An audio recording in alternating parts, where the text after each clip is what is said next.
shall be the breadth of one board. 2 tenons shall there be in one board, set in order one against another. Thus shalt thou make for all the boards of the tabernacle. And thou shalt make the boards for the tabernacle, 20 boards on the south side southward. And thou shalt make 40 sockets of silver under the 20 boards, 2 sockets under one board for his 2 tenons, and 2 sockets under another board for his 2 tenons. And for the second side of the tabernacle, on the north side, there shall be 20 boards, and there 40 sockets of silver, 2 sockets under one board, and 2 sockets under another board. And for the sides of the tabernacle westward, thou shalt make 6 boards, and 2 boards shalt thou make for the corners of the tabernacle in the 2 sides. And they shall be coupled together beneath, and they shall be coupled together above the head of it unto one ring. Thus shall it be for them both. They shall be for the 2 corners. And they shall be 8 boards, and their sockets of silver 16 sockets, 2 sockets under one board, and 2 sockets under another board. And thou shalt make bars of shittim wood, 5 for the boards of the one side of the tabernacle, and 5 bars for the boards of the other side of the tabernacle, and 5 bars for the boards of the side of the tabernacle for the 2 sides westward. And the middle bar in the midst of the boards shall reach from end to end. And thou shalt overlay the boards with gold, and make their rings of gold for places for the bars. And thou shalt overlay the bars with gold. And thou shalt rear up the tabernacle according to the fashion thereof which was showed thee in the mount.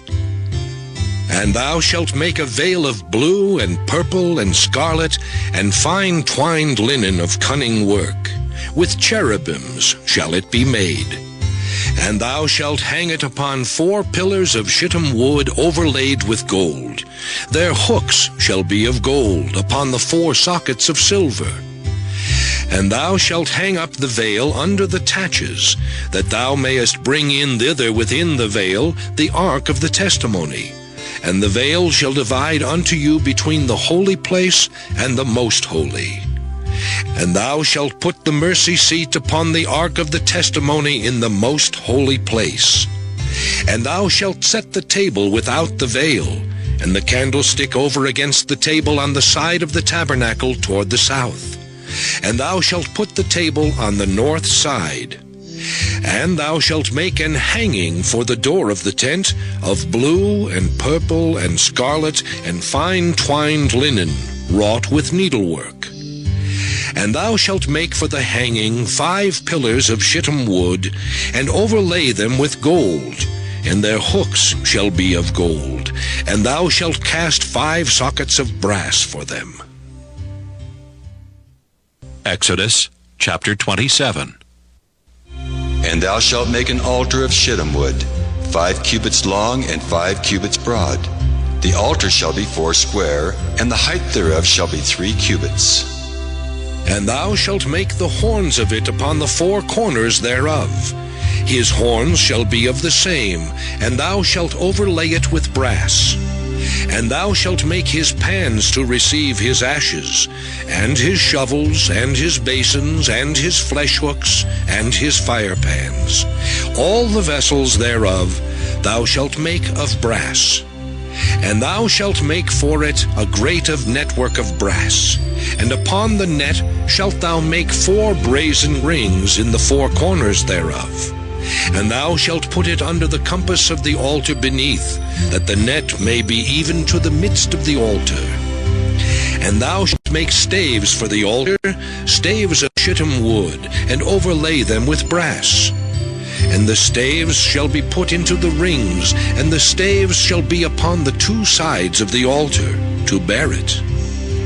Hollow with boards shalt thou make it, as it was showed thee in the mount, so shall they make it. And thou shalt make the court of the tabernacle. For the south side southward there shall be hangings for the court of fine twined linen of 100 cubits long for one side.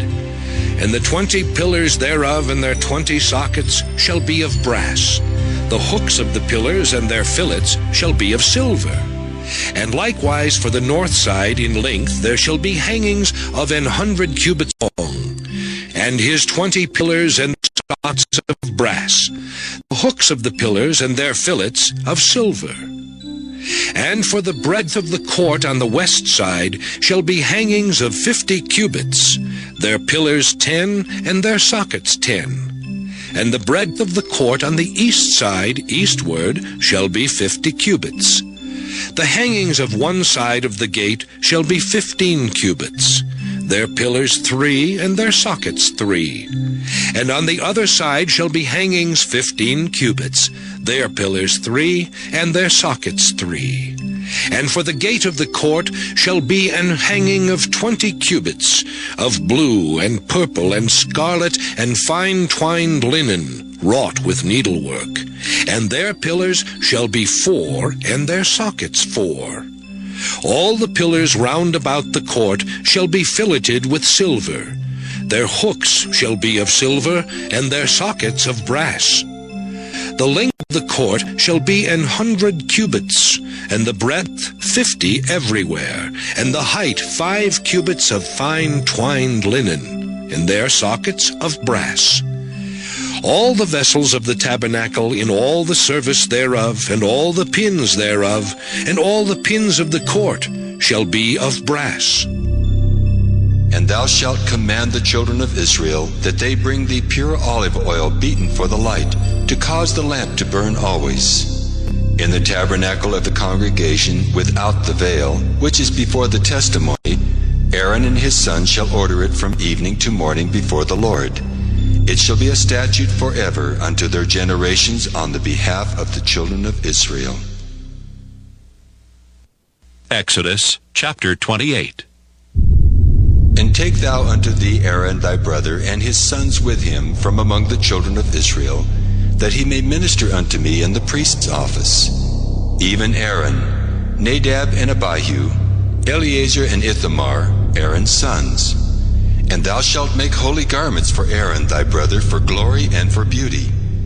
And thou shalt speak unto all that are wise-hearted, whom I have filled with the spirit of wisdom, that they may make Aaron's garments to consecrate him, that he may minister unto me in the priest's office. And these are the garments which they shall make: a breastplate, and an ephod, and a robe, and a broidered coat, a mitre, and a girdle. And they shall make holy garments for Aaron thy brother, that he may minister unto me in the priest's office. And they shall take gold, and blue, and purple, and scarlet, and fine linen.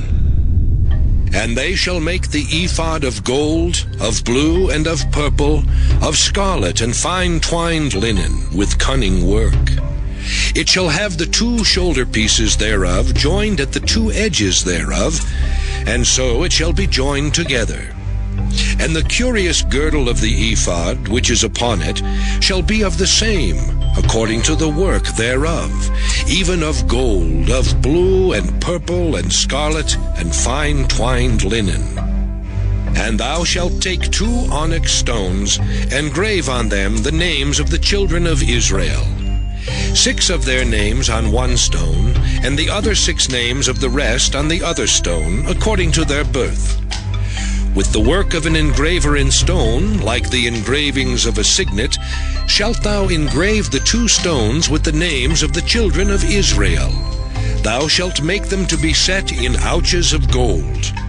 And thou shalt put the 2 stones upon the shoulders of the ephod for stones and a memorial unto the children of Israel. And Aaron shall bear their names before the Lord upon his 2 shoulders for a memorial. And thou shalt make ouches of gold, and 2 chains of pure gold at the ends. Of wreathen work shalt thou make them, and fasten the wreathen chains to the ouches. And thou shalt make the breastplate of judgment with cunning work. After the work of the ephod thou shalt make it. Of gold, of blue, and of purple, and of scarlet, and of fine twined linen shalt thou make it. 4 square it shall be, being doubled. A span shall be the length thereof, and a span shall be the breadth thereof. And thou shalt set it in settings of stones, even 4 rows of stones. The first row shall be a sardius, a topaz, and a carbuncle. This shall be the first row. And the second row shall be an emerald, a sapphire, and a diamond. And the third row a ligure, an agate, and an amethyst. And the fourth row a beryl, and an onyx, and a jasper. They shall be set in gold in their enclosings. And the stones shall be with the names of the children of Israel, 12, according to their names, like the engravings of a signet. Every one with his name shall they be according to 12 tribes. And thou shalt make upon the breastplate chains at the ends of wreathen work of pure gold. And thou shalt make upon the breastplate 2 rings of gold, and shalt put the 2 rings on the 2 ends of the breastplate. And thou shalt put the 2 wreathen chains of gold in the 2 rings which are on the ends of the breastplate. And the other 2 ends of the 2 wreathen chains thou shalt fasten in the 2 ouches, and put them on the shoulder pieces of the ephod before it. And thou shalt make 2 rings of gold, and thou shalt put them upon the 2 ends of the breastplate in the border thereof, which is in the side of the ephod inward. And 2 other rings of gold thou shalt make, and shalt put them on the 2 sides of the ephod underneath, toward the forepart thereof, over against the other coupling thereof, above the curious girdle of the ephod. And they shall bind the breastplate by the rings thereof unto the rings of the ephod with a lace of blue, that it may be above the curious girdle of the ephod, and that the breastplate be not loosed from the ephod. And Aaron shall bear the names of the children of Israel in the breastplate of judgment upon his heart, when he goeth in unto the holy place for a memorial before the Lord continually. And thou shalt put in the breastplate of judgment the Urim and the Thummim, and they shall be upon Aaron's heart when he goeth in before the Lord. And Aaron shall bear the judgment of the children of Israel upon his heart before the Lord continually. And thou shalt make the robe of the ephod all of blue, and there shall be an hole in the top of it, in the midst thereof. It shall have a binding of woven work round about the whole of it, as it were the whole of an habergeon, that it be not rent. And beneath upon the hem of it thou shalt make pomegranates of blue, and of purple, and of scarlet, round about the hem thereof, and bells of gold between them round about. A golden bell and a pomegranate, a golden bell and a pomegranate, upon the hem of the robe round about. And it shall be upon Aaron to minister, and his sound shall be heard when he goeth in unto the holy place before the Lord, and when he cometh out, that he die not. And thou shalt make a plate of pure gold, and grave upon it, like the engravings of a signet, Holiness to the Lord. And thou shalt put it on a blue lace, that it may be upon the mitre. Upon the forefront of the mitre it shall be. And it shall be upon Aaron's forehead, that Aaron may bear the iniquity of the holy things which the children of Israel shall hallow in all their holy gifts.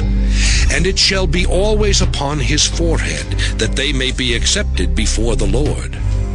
And thou shalt embroider the coat of fine linen, and thou shalt make the mitre of fine linen, and thou shalt make the girdle of needlework.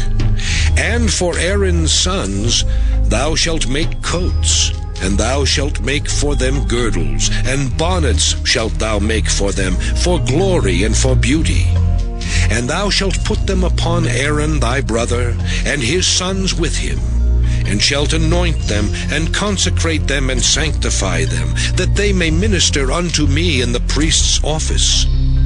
And thou shalt make them linen breeches to cover their nakedness. From the loins even unto the thighs they shall reach. And they shall be upon Aaron and upon his sons when they come in unto the tabernacle of the congregation, or when they come near unto the altar to minister in the holy place, that they bear not iniquity and die. It shall be a statute forever unto him and his seed after him. Exodus chapter 29. And this is the thing that thou shalt do unto them to hallow them, to minister unto me in the priest's office. Take 1 young bullock and 2 rams without blemish, and unleavened bread, and cakes unleavened, tempered with oil, and wafers unleavened, anointed with oil. Of wheaten flour shalt thou make them. And thou shalt put them into 1 basket, and bring them in the basket with the bullock and the 2 rams. And Aaron and his sons thou shalt bring unto the door of the tabernacle of the congregation, and shalt wash them with water. And thou shalt take the garments, and put upon Aaron the coat, and the robe of the ephod, and the breastplate, and gird him with the curious girdle of the ephod. And thou shalt put the mitre upon his head, and put a holy crown upon the mitre. Then shalt thou take the anointing oil, and pour it upon his head, and anoint him. And thou shalt bring his sons, and put coats upon them. And thou shalt gird them with girdles, Aaron and his sons, and put the bonnets on them. And the priest's office shall be theirs for a perpetual statute. And thou shalt consecrate Aaron and his sons. And thou shalt cause a bullock to be brought before the tabernacle of the congregation. And Aaron and his sons shall put their hands upon the head of the bullock. And thou shalt kill the bullock before the Lord, by the door of the tabernacle of the congregation. And thou shalt take of the blood of the bullock, and put it upon the horns of the altar with thy finger, and pour all the blood beside the bottom of the altar. And thou shalt take all the fat that covereth the inwards, and the caul that is above the liver, and the 2 kidneys, and the fat that is upon them, and burn them upon the altar. But the flesh of the bullock, and his skin, and his dung, shalt thou burn with fire without the camp. It is a sin offering. Thou shalt also take 1 ram, and Aaron and his sons shall put their hands upon the head of the ram. And thou shalt slay the ram, and thou shalt take his blood, and sprinkle it round about upon the altar. And thou shalt cut the ram in pieces, and wash the inwards of him, and his legs, and put them unto his pieces, and unto his head. And thou shalt burn the whole ram upon the altar. It is a burnt offering unto the Lord. It is a sweet savour, an offering made by fire unto the Lord. And thou shalt take the other ram, and Aaron and his sons shall put their hands upon the head of the ram. Then shalt thou kill the ram, and take of his blood, and put it upon the tip of the right ear of Aaron, and upon the tip of the right ear of his sons, and upon the thumb of their right hand, and upon the great toe of their right foot, and sprinkle the blood upon the altar round about. And thou shalt take of the blood that is upon the altar, and of the anointing oil, and sprinkle it upon Aaron, and upon his garments, upon his sons, and upon the garments of his sons with him. And he shall be hallowed, and his garments, and his sons' garments with him.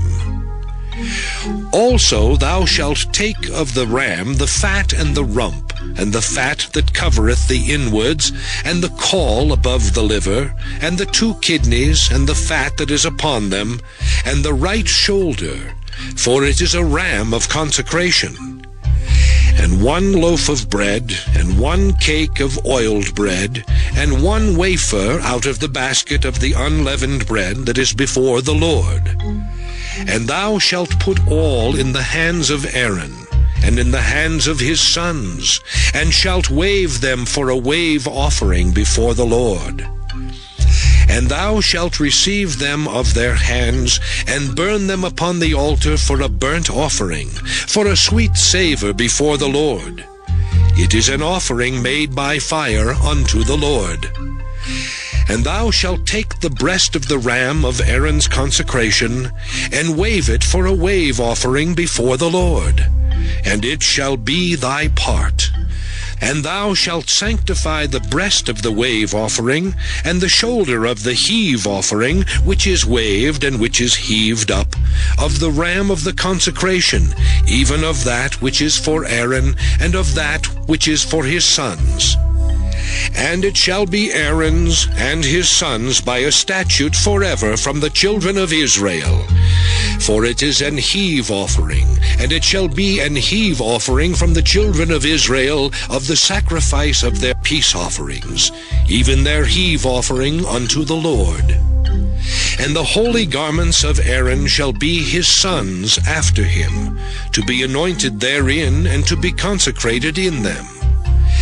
And that son that is priest in his stead shall put them on 7 days, when he cometh into the tabernacle of the congregation to minister in the holy place.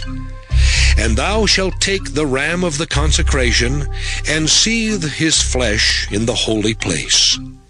And Aaron and his sons shall eat the flesh of the ram, and the bread that is in the basket by the door of the tabernacle of the congregation. And they shall eat those things wherewith the atonement was made, to consecrate and to sanctify them. But a stranger shall not eat thereof, because they are holy.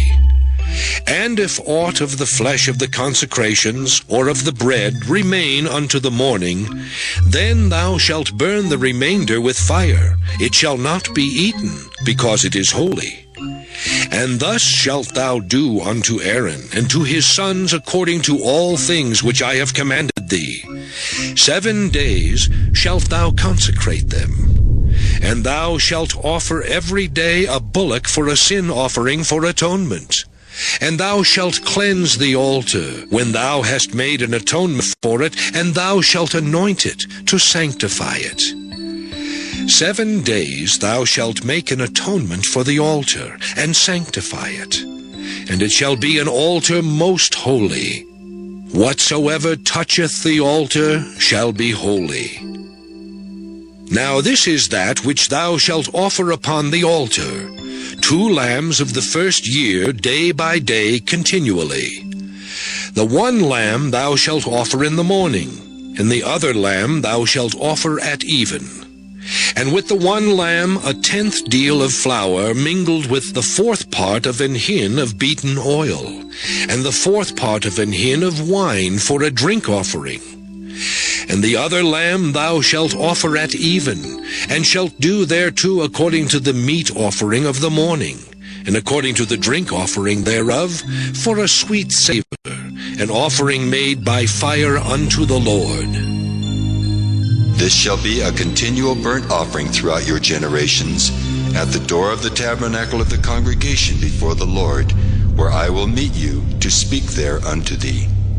And there I will meet with the children of Israel, and the tabernacle shall be sanctified by my glory. And I will sanctify the tabernacle of the congregation and the altar. I will sanctify also both Aaron and his son to minister to me in the priest's office. And I will dwell among the children of Israel, and will be their God. And they shall know that I am the Lord their God, that brought them forth out of the land of Egypt, that I may dwell among them. I am the Lord their God.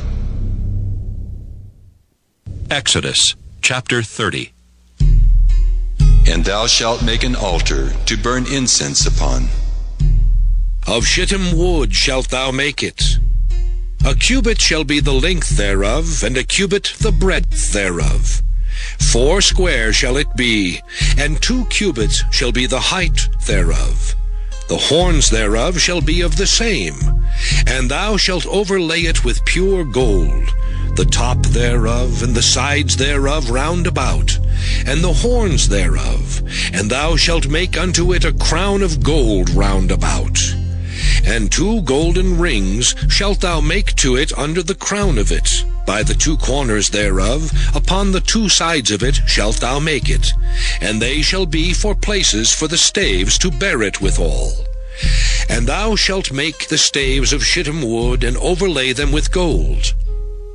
And thou shalt put it before the veil that is by the ark of the testimony, before the mercy seat that is over the testimony, where I will meet with thee. And Aaron shall burn thereon sweet incense every morning. When he dresseth the lamps, he shall burn incense upon it. And when Aaron lighteth the lamps at even, he shall burn incense upon it, a perpetual incense before the Lord throughout your generations. Ye shall offer no strange incense thereon, nor burnt sacrifice, nor meat offering. Neither shall ye pour drink offering thereon. And Aaron shall make an atonement upon the horns of it once in a year with the blood of the sin offering of atonements.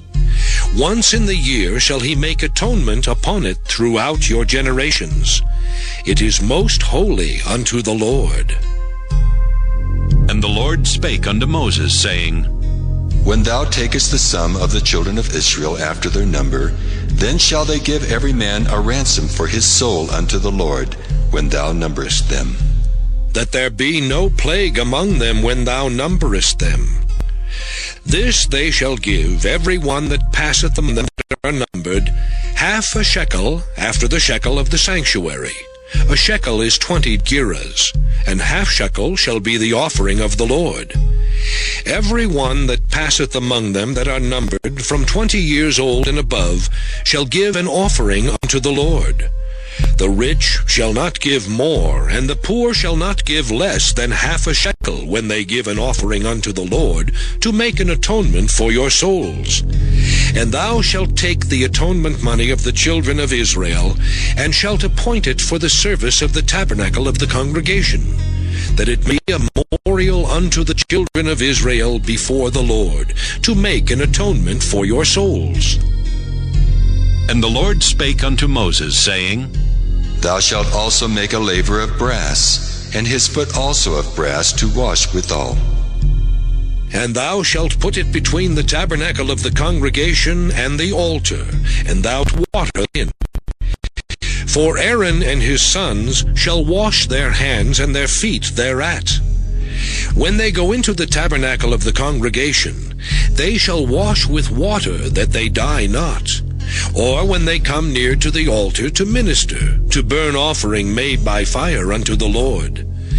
So they shall wash their hands and their feet, that they die not. And it shall be a statute forever to them, even to him and to his seed throughout their generations. Moreover the Lord spake unto Moses, saying, Take thou also unto thee principal spices. Of pure myrrh 500 shekels, and of sweet cinnamon half so much, even 250 shekels, and of sweet calamus 250 shekels, and of cassia 500 shekels, after the shekel of the sanctuary, and of oil, olive, and hin. And thou shalt make it an oil of holy ointment, an ointment compound after the art of the apothecary. It shall be an holy anointing oil. And thou anoint the tabernacle of the congregation therewith, and the ark of the testimony, and the table and all his vessels, and the candlestick and his vessels, and the altar of incense, and the altar of burnt offering with all his vessels, and the laver and his foot. And thou shalt sanctify them, that they may be most holy. Whatsoever toucheth them shall be holy. And thou shalt anoint Aaron and his sons, and consecrate them, that they may minister unto me in the priest's office. And thou shalt speak unto the children of Israel, saying, This shall be an holy anointing oil unto me throughout your generations. Upon man's flesh shall it not be poured, neither shall ye make any other like it, after the composition of it. It is holy, and it shall be holy unto you. Whosoever compoundeth any like it, or whosoever putteth any of it upon a stranger, shall even be cut off from his people. And the Lord said unto Moses, Take unto thee sweet spices, stadki, and onycha, and galbanum. These sweet spices with pure frankincense, of each shall there be a like weight. And thou shalt make it a perfume, a confection after the art of the apothecary, tempered together, pure and holy. And thou shalt beat some of it very small, and put of it before the testimony in the tabernacle of the congregation, where I will meet with thee. It shall be unto you most holy. And as for the perfume which thou shalt make, ye shall not make to yourselves according to the composition thereof. It shall be unto thee holy for the Lord. Whosoever shall make like unto that, to smell thereto, shall even be cut off from his people. Exodus chapter 31. And the Lord spake unto Moses, saying, See, I have called by name Bezaleel, the son of Uri, the son of Hur, of the tribe of Judah.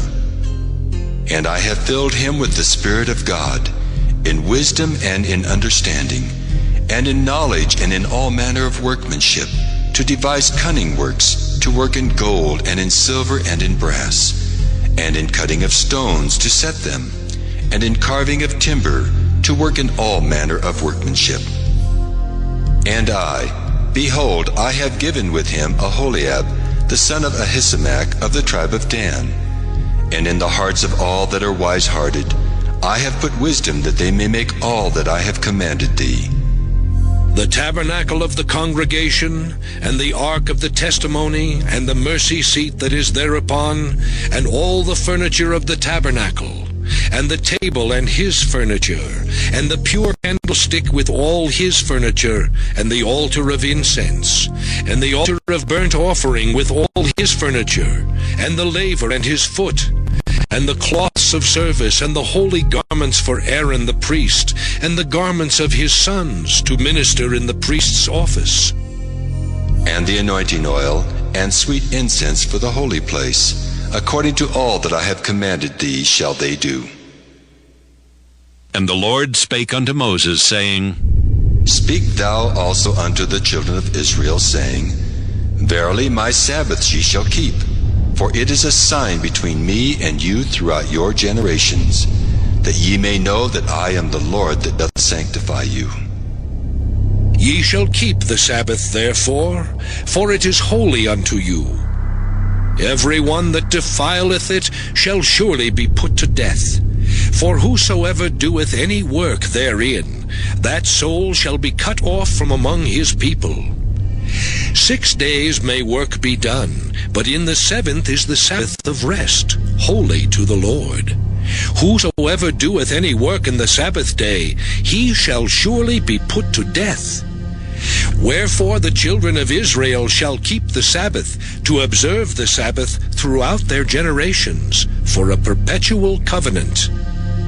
It is a sign between me and the children of Israel forever.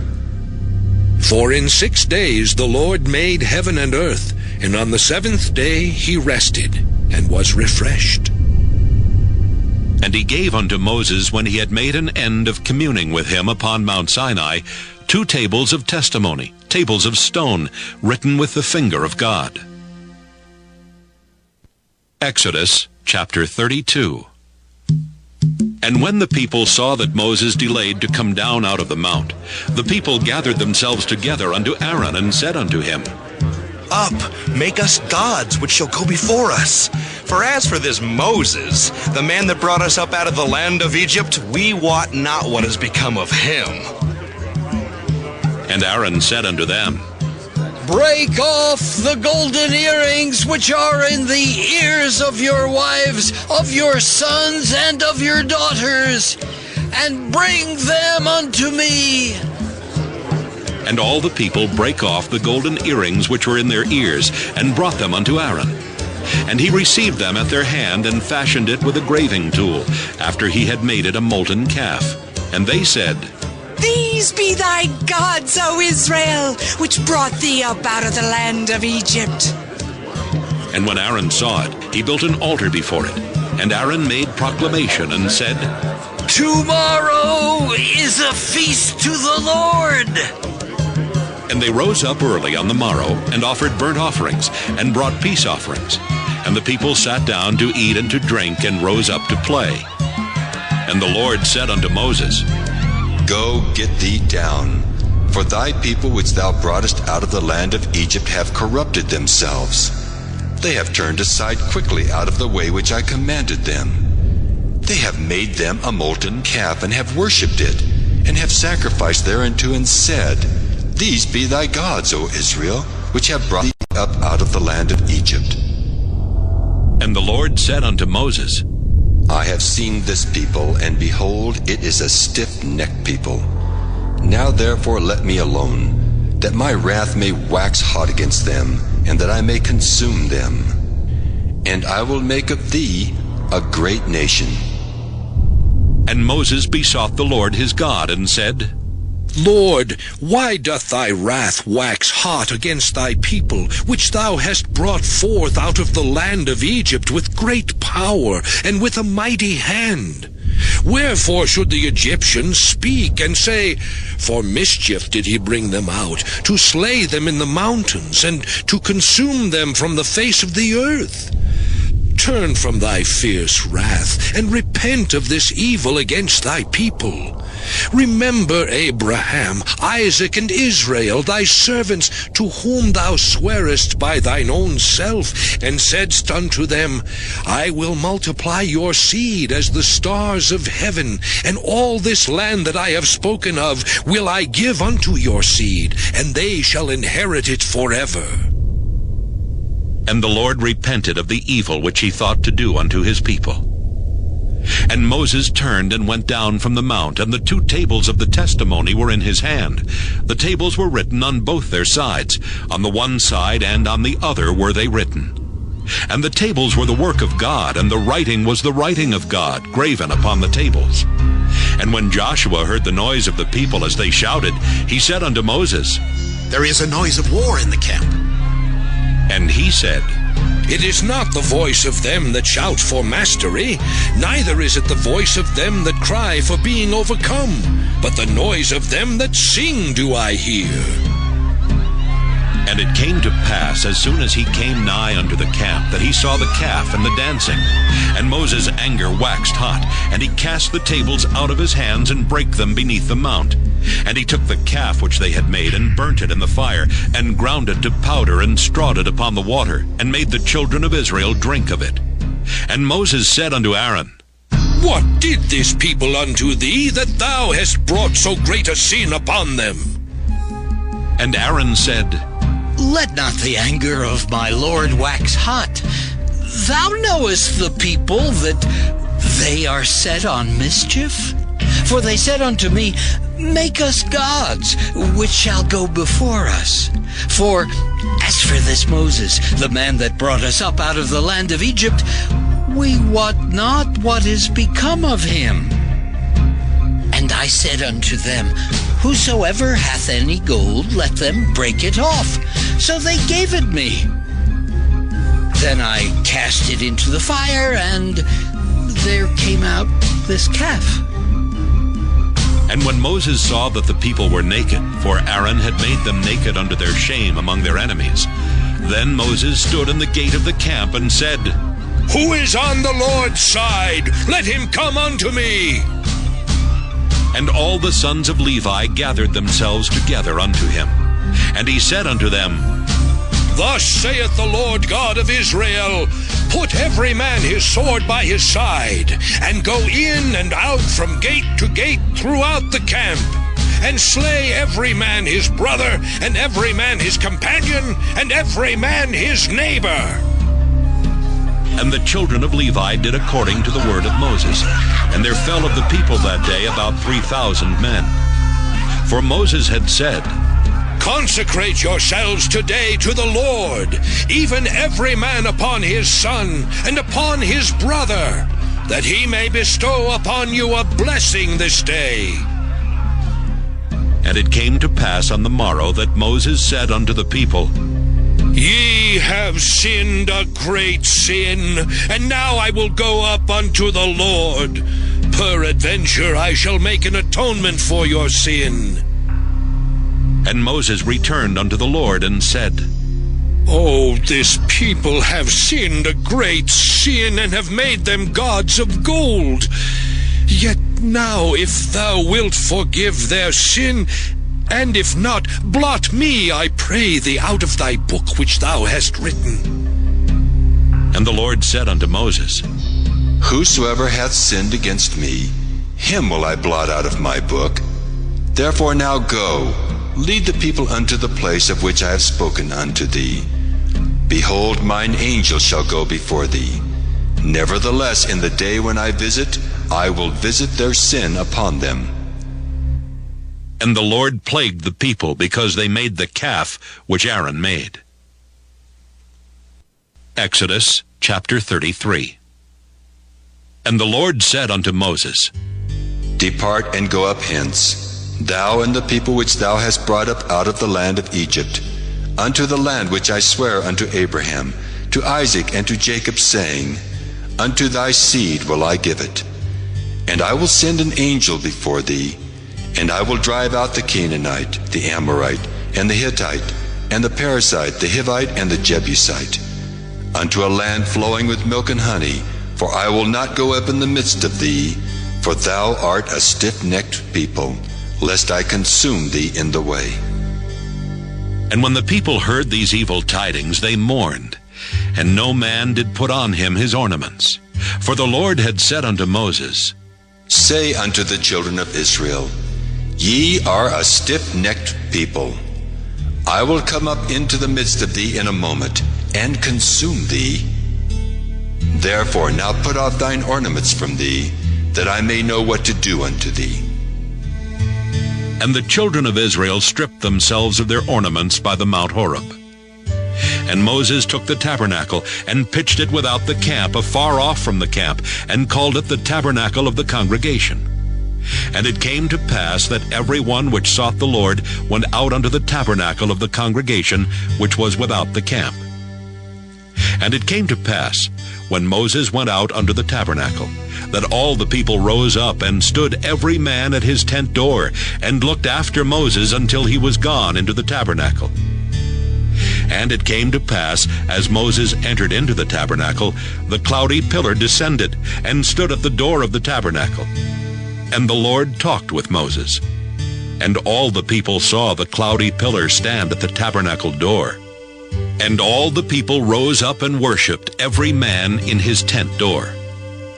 And the Lord spake unto Moses face to face, as a man speaketh unto his friend. And he turned again into the camp. But his servant Joshua, the son of Nun, a young man, departed not out of the tabernacle. And Moses said unto the Lord, See, thou sayest unto me, Bring up this people, and thou hast not let me know whom thou wilt send with me. Yet thou hast said, I know thee by name, and thou hast also found grace in my sight. Now therefore I pray thee, if I have found grace in thy sight, show me now thy way, that I may know thee, that I may find grace in thy sight, and consider that this nation is thy people. And he said, My presence shall go with thee, and I will give thee rest. And he said unto him, If thy presence go not with me, carry us not up hence.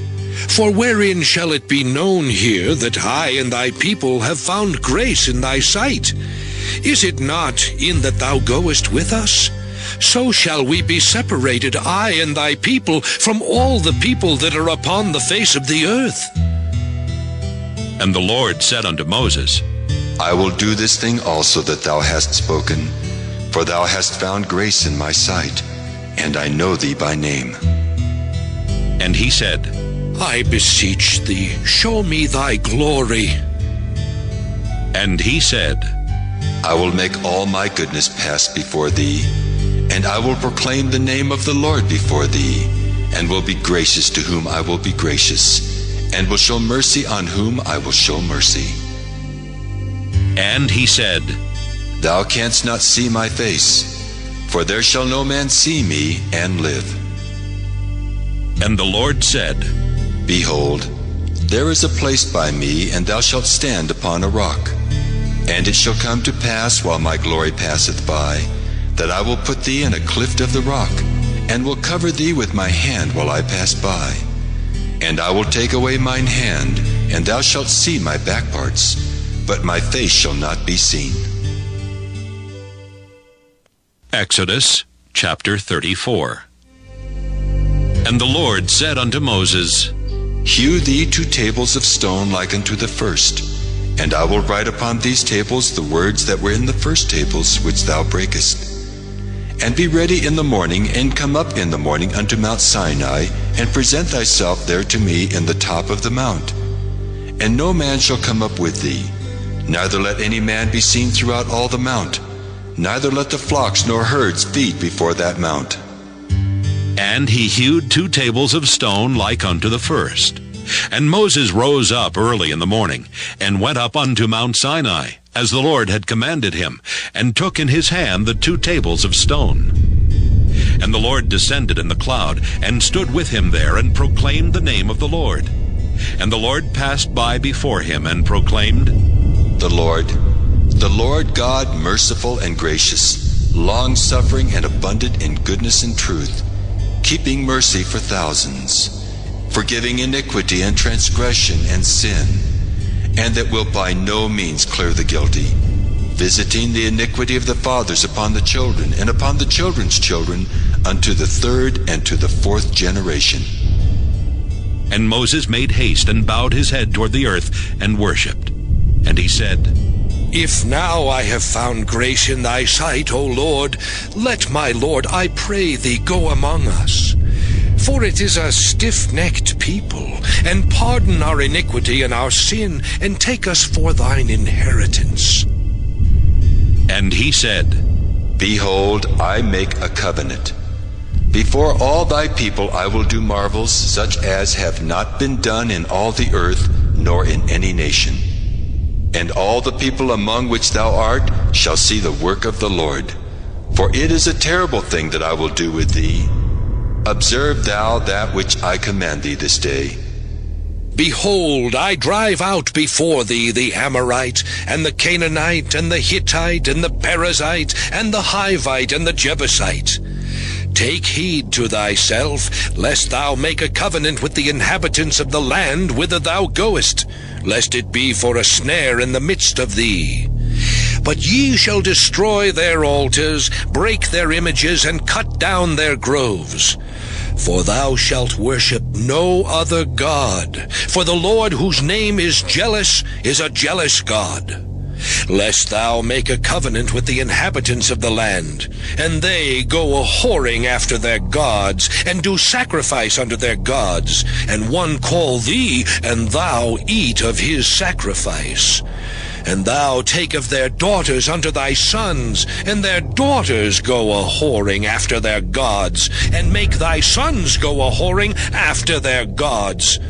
Thou shalt make thee no molten gods. The feast of unleavened bread shalt thou keep.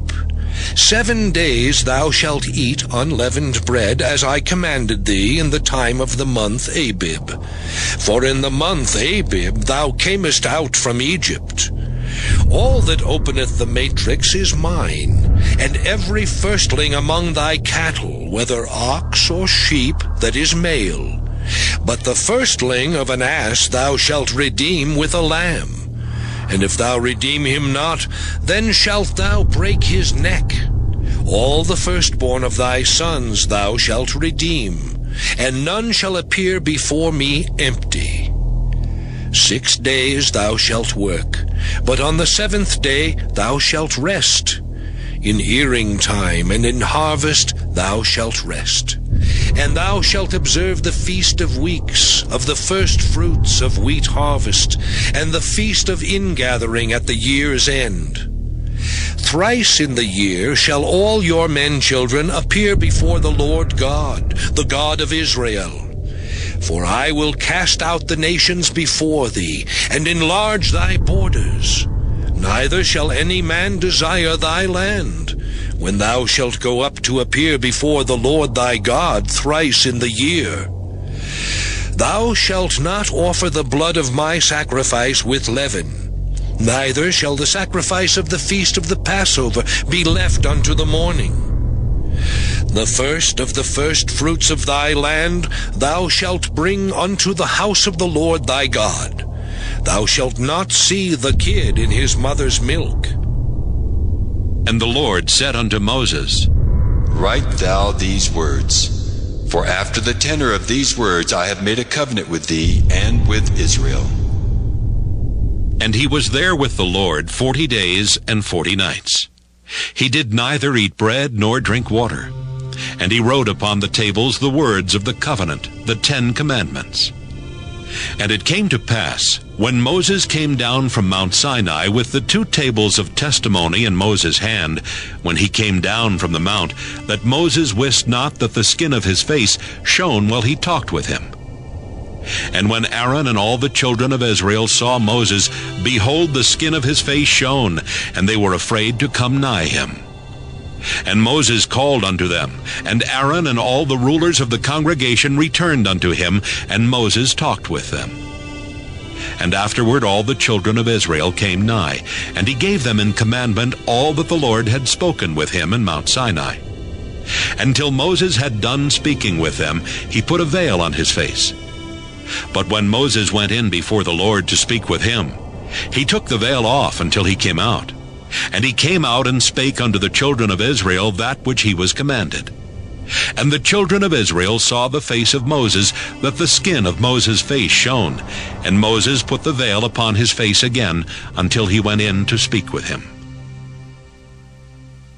Exodus chapter 35. And Moses gathered all the congregation of the children of Israel together, and said unto them, These are the words which the Lord hath commanded, that ye should do them. 6 days shall work be done, but on the 7th day there shall be to you an holy day, a Sabbath of rest to the Lord. Whosoever doeth work therein shall be put to death. Ye shall kindle no fire throughout your habitations upon the Sabbath day. And Moses spake unto all the congregation of the children of Israel, saying, This is the thing which the Lord commanded, saying, Take ye from among you an offering unto the Lord. Whosoever is of a willing heart, let him bring it, an offering of the Lord, gold and silver and brass, and blue and purple and scarlet, and fine linen, and goat's hair, and ram's skins dyed red, and badger's skins, and shittim wood, and oil for the light, and spices for anointing oil, and for the sweet incense, and onyx stones, and stones to be set for the ephod, and for the breastplate. And every wise-hearted among you shall come, and make all that the Lord hath commanded.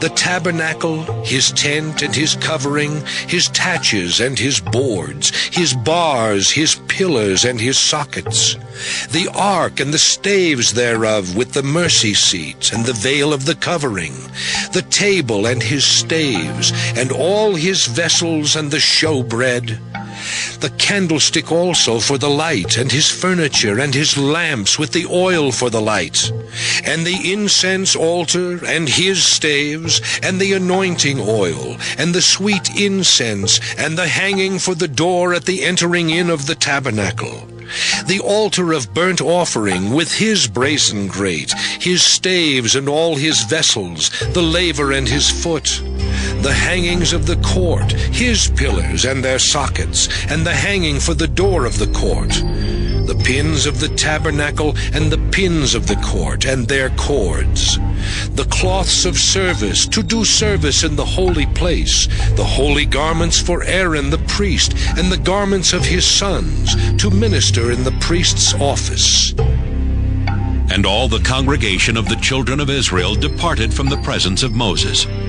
And they came, every one whose heart stirred him up, and every one whom his spirit made willing. And they brought the Lord's offering to the work of the tabernacle of the congregation, and for all his service, and for the holy garments. And they came, both men and women, as many as were willing-hearted, and brought bracelets and earrings and rings and tablets, all jewels of gold. And every man that offered an offering of gold unto the Lord. And every man with whom was found blue and purple and scarlet and fine linen, and goat's hair and red skins of rams and badger's skins brought them. Every one that did offer an offering of silver and brass brought the Lord's offering. And every man with whom was found shittim wood for any work of the service brought it. And all the women that were wise-hearted did spin with their hands, and brought that which they had spun, both of blue and of purple and of scarlet and of fine linen. And all the women whose heart stirred them up in wisdom spun goat's hair. And the rulers brought onyx stones, and stones to be set for the ephod and for the breastplate, and spice and oil for the light, and for the anointing oil, and for the sweet incense. The children of Israel brought a willing offering unto the Lord, every man and woman whose heart made them willing to bring for all manner of work, which the Lord had commanded to be made by the hand of Moses. And Moses said unto the children of Israel, See, the Lord hath called by name Bezaleel, the son of Uri, the son of Hur, of the tribe of Judah. And he hath filled him with the Spirit of God, in wisdom, in understanding, and in knowledge, and in all manner of workmanship, and to devise curious works, to work in gold, and in silver, and in brass, and in the cutting of stones, to set them, and in carving of wood, to make any manner of cunning work. And he hath put in his heart that he may teach, both he and Aholiab the son of Ahisamach, of the tribe of Dan. Them hath he filled with wisdom of heart, to work all manner of work, of the engraver, and of the cunning workman, and of the embroiderer, in blue and in purple, in scarlet and in fine linen, and of the weaver, even of them that do any work, and of those that devise cunning work. Exodus chapter 36. Then wrought Bezaleel and Aholiab, and every wise-hearted man in whom the Lord put wisdom and understanding, to know how to work all manner of work for the service of the sanctuary, according to all that the Lord had commanded. And Moses called Bezaleel and Aholiab, and every wise-hearted man in whose heart the Lord had put wisdom, even every one whose heart stirred him up, to come unto the work to do it. And they received of Moses all the offering which the children of Israel had brought for the work of the service of the sanctuary, to make it withal. And they brought yet unto him free offerings every morning. And all the wise men that wrought all the work of the sanctuary came every man from his work which they made. And they spake unto Moses, saying, The people bring much more than enough for the service of the work which the Lord commanded to make. And Moses gave commandment, and they caused it to be proclaimed throughout the camp, saying, Let neither man nor woman make any more work for the offering of the sanctuary. So the people were restrained from bringing. For the stuff they had was sufficient for all the work to make it, and too much. And every wise-hearted man among them that wrought the work of the tabernacle made 10 curtains of fine twined linen, and blue and purple and scarlet. With cherubims of cunning work made he them. The length of one curtain was 28 cubits, and the breadth of one curtain 4 cubits. The curtains were all of one size. And he coupled the 5 curtains one unto another, and the other 5 curtains he coupled one unto another. And he made loops of blue on the edge of one curtain from the selvage in the coupling. Likewise, he made in the uttermost side of another curtain in the coupling of the second. 50 loops made he in one curtain, and 50 loops made he in the edge of the curtain which was in the coupling of the second. The loops held one curtain to another. And he made 50 taches of gold, and coupled the curtains one unto another with the taches. So it became one tabernacle. And he made curtains of goat's hair for the tent over the tabernacle. 11 curtains he made them. The length of one curtain was 30 cubits, and 4 cubits was the breadth of one curtain. The 11 curtains were of one size. And he coupled 5 curtains by themselves, and 6 curtains by themselves. And he made 50 loops upon the uttermost edge of the curtain in the coupling, and 50 loops made he upon the edge of the curtain which coupleth the second. And he made 50 taches of brass to couple the tent together, that it might be one. And he made a covering for the tent of ram skins dyed red, and a covering of badger skins above that. And he made boards for the tabernacle of shittim wood standing up. The length of a board was 10 cubits, and the breadth of a board 1 cubit and a half. One board had 2 tenons, equally distant from one another. Thus did he make for all the boards of the tabernacle. And he made boards for the tabernacle, 20 boards for the south side southward. And 40 sockets of silver he made under the 20 boards, 2 sockets under one board for his 2 tenons, and 2 sockets under another board for his 2 tenons.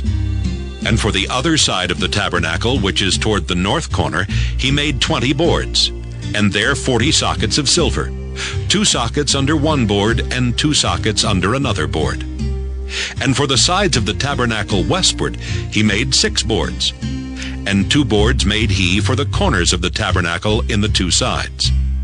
And they were coupled beneath and coupled together at the head thereof to one ring. Thus he did to both of them in both the corners. And there were 8 boards, and their sockets were 16 sockets of silver, under every board 2 sockets. And he made bars of shittim wood, 5 for the boards of the one side of the tabernacle, and 5 bars for the boards of the other side of the tabernacle, and 5 bars for the boards of the tabernacle for the sides westward. And he made the middle bar to shoot through the boards from the one end to the other. And he overlaid the boards with gold, and made their rings of gold to be places for the bars, and overlaid the bars with gold. And he made a veil of blue and purple and scarlet and fine twined linen. With cherubims made he it of cunning work. And he made thereunto 4 pillars of shittim wood, and overlaid them with gold. Their hooks were of gold, and he cast for them 4 sockets of silver. And he made an hanging for the tabernacle door of blue and purple and scarlet and fine twined linen of needlework. And the 5 pillars of it with their hooks, and he overlaid their chapiters and their fillets with gold. But their 5 sockets were of brass. Exodus chapter 37. And Bezalel made the ark of shittim wood. 2 cubits and a half was the length of it, and 1 cubit and a half the breadth of it, and 1 cubit and a half the height of it. And he overlaid it with pure gold within and without, and made a crown of gold to it round about. And he cast for it 4 rings of gold to be set by the 4 corners of it, even 2 rings upon the one side of it, and 2 rings upon the other side of it. And he made staves of shittim wood, and overlaid them with gold. And he put the staves into the rings by the sides of the ark, to bear the ark. And he made the mercy seat of pure gold. 2 cubits and a half was the length thereof, and 1 cubit and a half the breadth thereof. And he made 2 cherubims of gold. Beaten out of one piece made he them, on the 2 ends of the mercy seat. 1 cherub on the end on this side, and another cherub on the other end on that side. Out of the mercy seat made he the cherubims on the 2 ends thereof. And the cherubims spread out their wings on high, and covered with their wings over the mercy seat, with their faces one to another. Even to the mercy seatward were the faces of the cherubims. And he made the table of shittim wood. 2 cubits was the length thereof, and 1 cubit the breadth thereof, and 1 cubit and a half the height thereof. And he overlaid it with pure gold, and made thereunto a crown of gold round about. Also he made thereunto a border of an handbreadth round about, and made a crown of gold for the border thereof round about. And he cast for it 4 rings of gold, and put the rings upon the 4 corners that were in the 4 feet thereof. Over against the border were the rings, the places for the staves to bear the table. And he made the staves of shittim wood, and overlaid them with gold to bear the table. And he made the vessels which were upon the table, his dishes and his spoons and his bowls, and his covers to cover withal of pure gold. And he made the candlestick of pure gold. Of beaten work made he the candlestick. His shaft and his branch, his bowls, his knops and his flowers were of the same. And 6 branches going out of the side thereof. 3 branches of the candlestick out of the one side thereof, and 3 branches of the candlestick out of the other side thereof. 3 bowls made after the fashion of almonds in one branch, a knop and a flower. And 3 bowls made like almonds in another branch, a knop and a flower. So throughout the 6 branches going out of the candlestick. And in the candlestick were 4 bowls made like almonds, his knops and his flowers. And a knop under 2 branches of the same, and a knop under 2 branches of the same, and a knop under 2 branches of the same, according to the 6 branches going out of it. Their knops and their branches were of the same. All of it was one beaten work of pure gold. And he made his 7 lamps, and his snuffers, and his snuff dishes of pure gold. Of a talent of pure gold made he it, and all the vessels thereof. And he made the incense altar of shittim wood. The length of it was a cubit, and the breadth of it a cubit. It was 4 square, and 2 cubits was the height of it. The horns thereof were of the same. And he overlaid it with pure gold, both the top of it and the sides thereof round about, and the horns of it. Also he made unto it a crown of gold round about. And he made 2 rings of gold for it under the crown thereof, by the 2 corners of it, upon the 2 sides thereof, to be places for the staves to bear it withal. And he made the staves of shittim wood, and overlaid them with gold. And he made the holy anointing oil, and the pure incense of sweet spices, according to the work of the apothecary. Exodus chapter 38. And he made the altar of burnt offering of shittim wood. 5 cubits was the length thereof, and 5 cubits the breadth thereof. It was 4 square, and 3 cubits the height thereof. And he made the horns thereof on the 4 corners of it. The horns thereof were of the same, and he overlaid it with brass. And he made all the vessels of the altar, the pots and the shovels and the basins and the flesh hooks and the fire pans. All the vessels thereof made he of brass. And he made for the altar a brazen grate of network under the compass thereof, beneath unto the midst of it. And he cast 4 rings for 4 of the grates, places for the staves. And he made the staves of shittim wood, and overlaid them with brass. And he put the staves into the rings on the sides of the altar, to bear it withal. He made the altar hollow with boards. And he made the laver of brass, and the foot of it of brass, of the looking glasses of the women assembling, which assembled at the door of the tabernacle of the congregation. And he made the court. On the south side southward, the hangings of the court were of fine twined linen, 100 cubits. Their pillars were 20, and their brazen sockets 20. The hooks of the pillars and their fillets were of silver. And for the north side, the hangings were 100 cubits. Their pillars were 20, and their sockets of brass 20. The hooks of the pillars and their fillets of silver. And for the west side were hangings of 50 cubits. Their pillars 10, and their sockets 10. The hooks of the pillars and their fillets of silver. And for the east side eastward 50 cubits. The hangings of the one side of the gate were 15 cubits, their pillars 3, and their sockets 3. And for the other side of the court gate, on this hand and that hand, were hangings of 15 cubits, their pillars 3, and their sockets 3. All the hangings of the court round about were of fine twined linen. And the sockets for the pillars were of brass, the hooks of the pillars and their fillets of silver, and the overlaying of their chapiters of silver. And all the pillars of the court were filleted with silver. And the hanging for the gate of the court was needlework of blue and purple and scarlet, and fine twined linen. And 20 cubits was the length, and the height and the breadth was 5 cubits, answerable to the hangings of the court. And their pillars were 4, and their sockets of brass 4, their hooks of silver, and the overlaying of their chapiters and their fillets of silver. And all the pins of the tabernacle and of the court round about were of brass. This is the sum of the tabernacle, even of the tabernacle of testimony, as it was counted, according to the commandment of Moses, for the service of the Levites, by the hand of Ithamar, son to Aaron the priest. And Bezalel, the son of Uri, the son of Hur, of the tribe of Judah, made all that the Lord commanded Moses. And with him was Aholiab, son of Ahisamach, of the tribe of Dan, an engraver, and a cunning workman, and an embroiderer in blue and in purple and in scarlet and fine linen.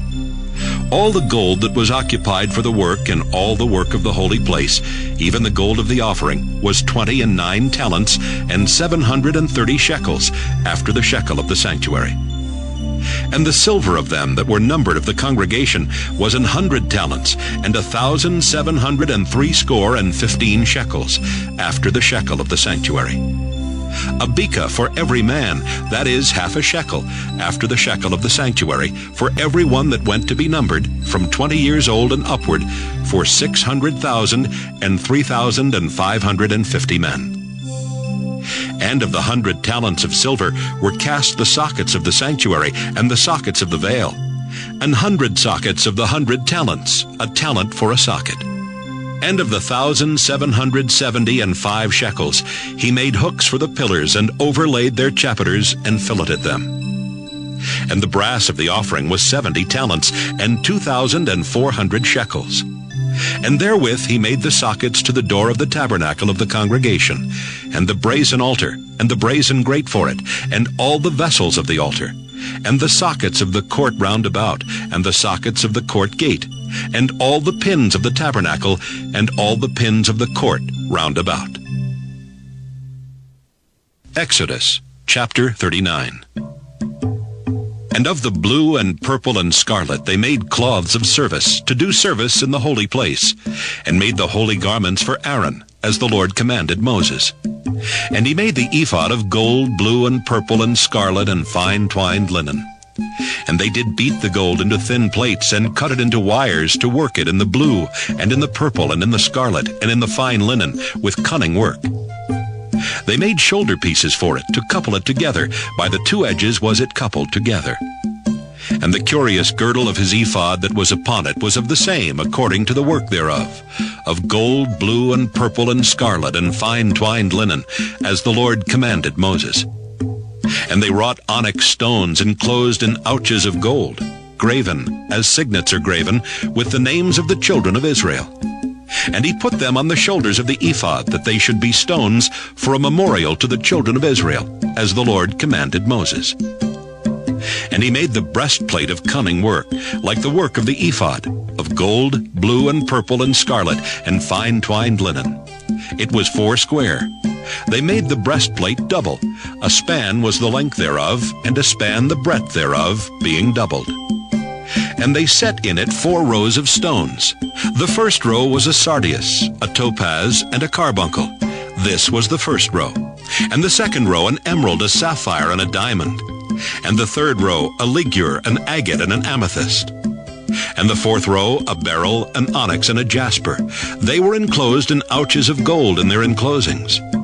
And the stones were according to the names of the children of Israel, 12, according to their names, like the engravings of a signet, every one with his name according to the 12 tribes. And they made upon the breastplate chains at the ends, of wreathen work of pure gold. And they made 2 ouches of gold and 2 gold rings, and put the 2 rings in the 2 ends of the breastplate. And they put the 2 wreathen chains of gold and the 2 rings on the ends of the breastplate. And the 2 ends of the 2 wreathen chains they fastened in the 2 ouches, and put them on the shoulder pieces of the ephod before it.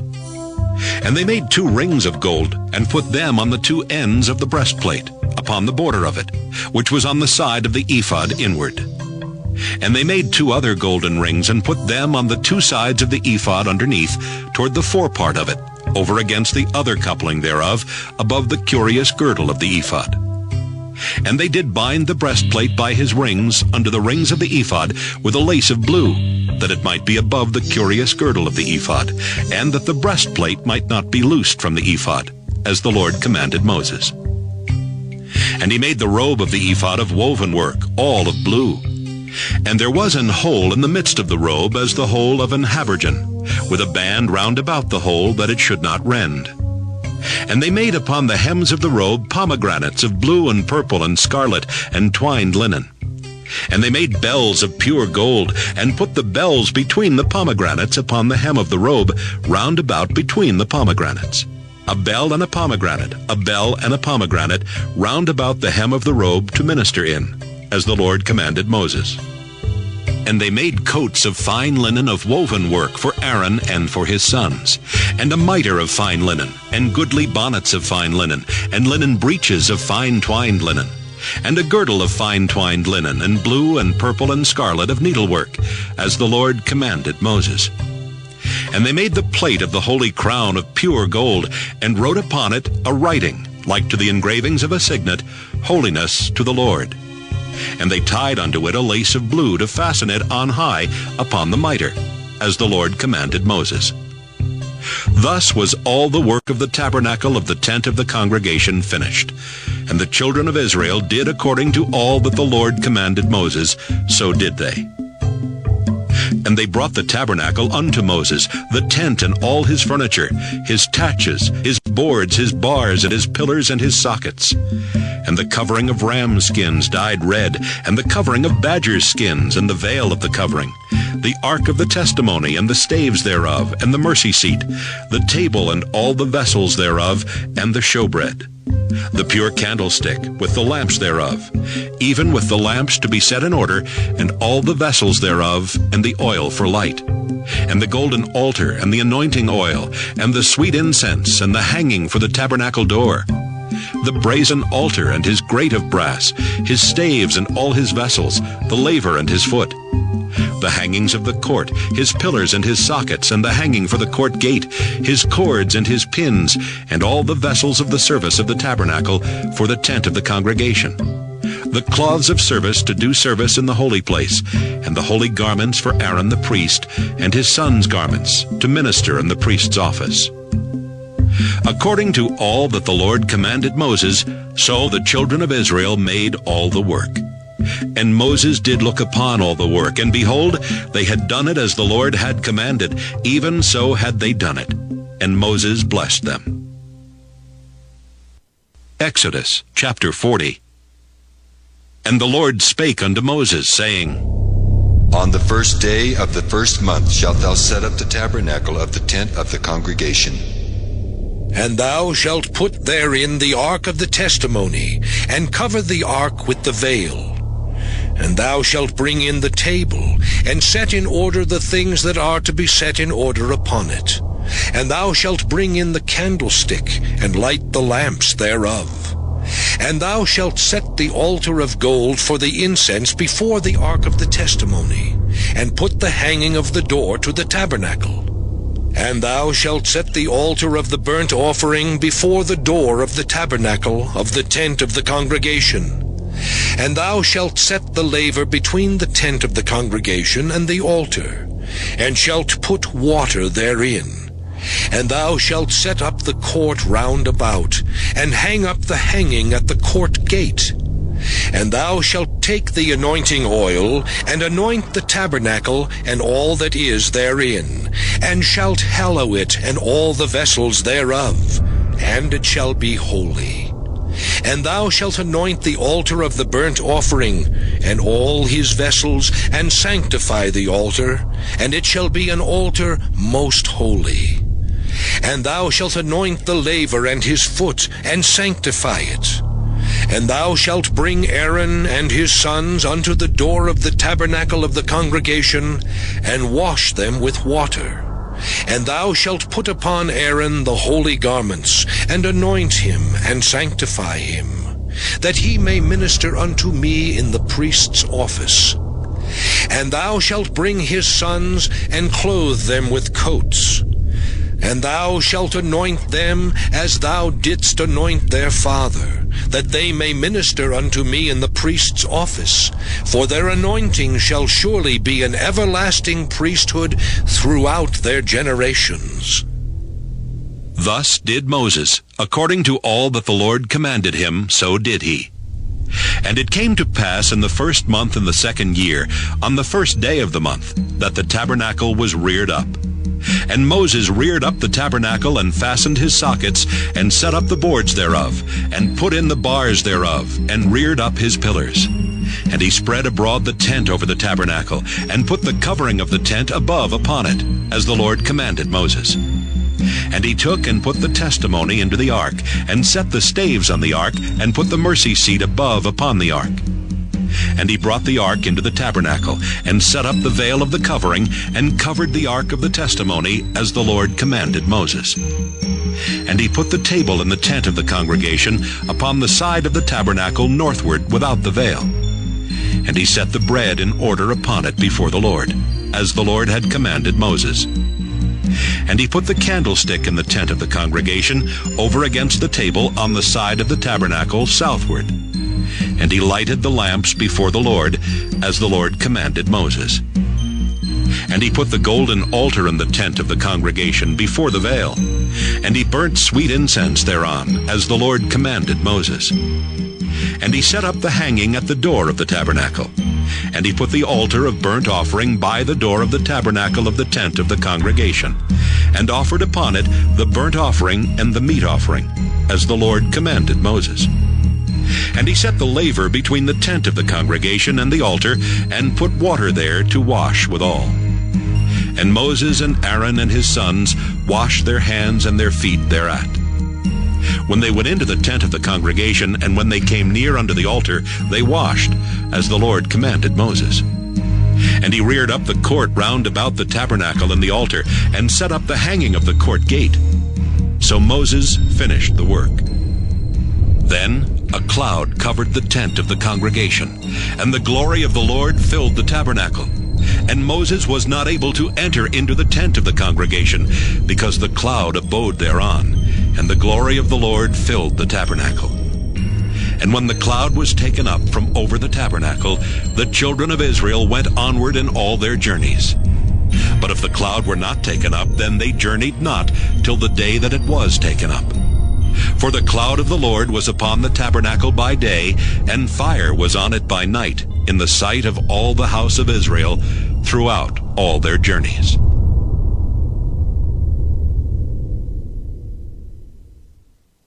Leviticus chapter 1.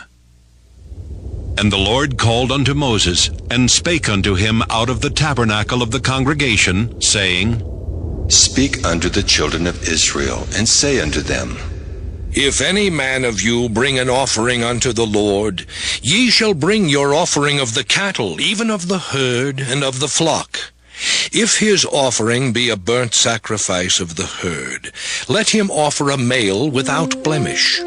He shall offer it of his own voluntary will at the door of the tabernacle of the congregation before the Lord. And he shall put his hand upon the head of the burnt offering, and it shall be accepted for him to make atonement for him. And he shall kill the bullock before the Lord. And the priests, Aaron's sons, shall bring the blood, and sprinkle the blood round about upon the altar that is by the door of the tabernacle of the congregation. And he shall flay the burnt offering, and cut it into his pieces. And the sons of Aaron the priest shall put fire upon the altar, and lay the wood in order upon the fire.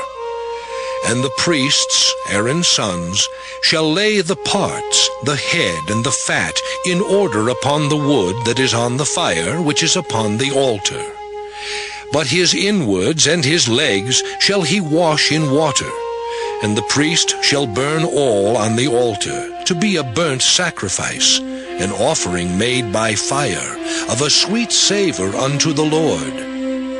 And if his offering be of the flocks, namely of the sheep or of the goats, for a burnt sacrifice, he shall bring it a male without blemish. And he shall kill it on the side of the altar northward before the Lord. And the priests, Aaron's sons, shall sprinkle his blood round about upon the altar. And he shall cut it into his pieces, with his head and his fat, and the priest shall lay them in order on the wood that is on the fire which is upon the altar. But he shall wash the inwards and the legs with water, and the priest shall bring it all, and burn it upon the altar. It is a burnt sacrifice, an offering made by fire, of a sweet savor unto the Lord.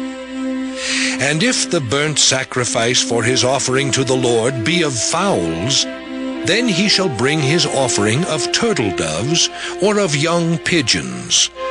And the priest shall bring it unto the altar, and wring off his head, and burn it on the altar. And the blood thereof shall be wrung out at the side of the altar. And he shall pluck away his crop with his feathers, and cast it beside the altar on the east part, by the place of the ashes. And he shall cleave it with the wings thereof, but shall not divide it asunder.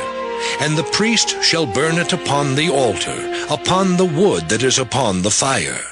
It is a burnt sacrifice, an offering made by fire, of a sweet savor unto the Lord. Leviticus chapter 2.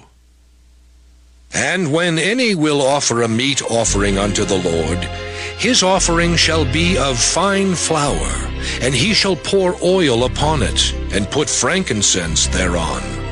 And he shall bring it to Aaron's sons the priests, and he shall take thereout his handful of the flour thereof, and of the oil thereof, with all the frankincense thereof. And the priest shall burn the memorial of it upon the altar, to be an offering made by fire, of a sweet savor unto the Lord. And the remnant of the meat offering shall be Aaron's and his sons. It is a thing most holy of the offerings of the Lord made by fire.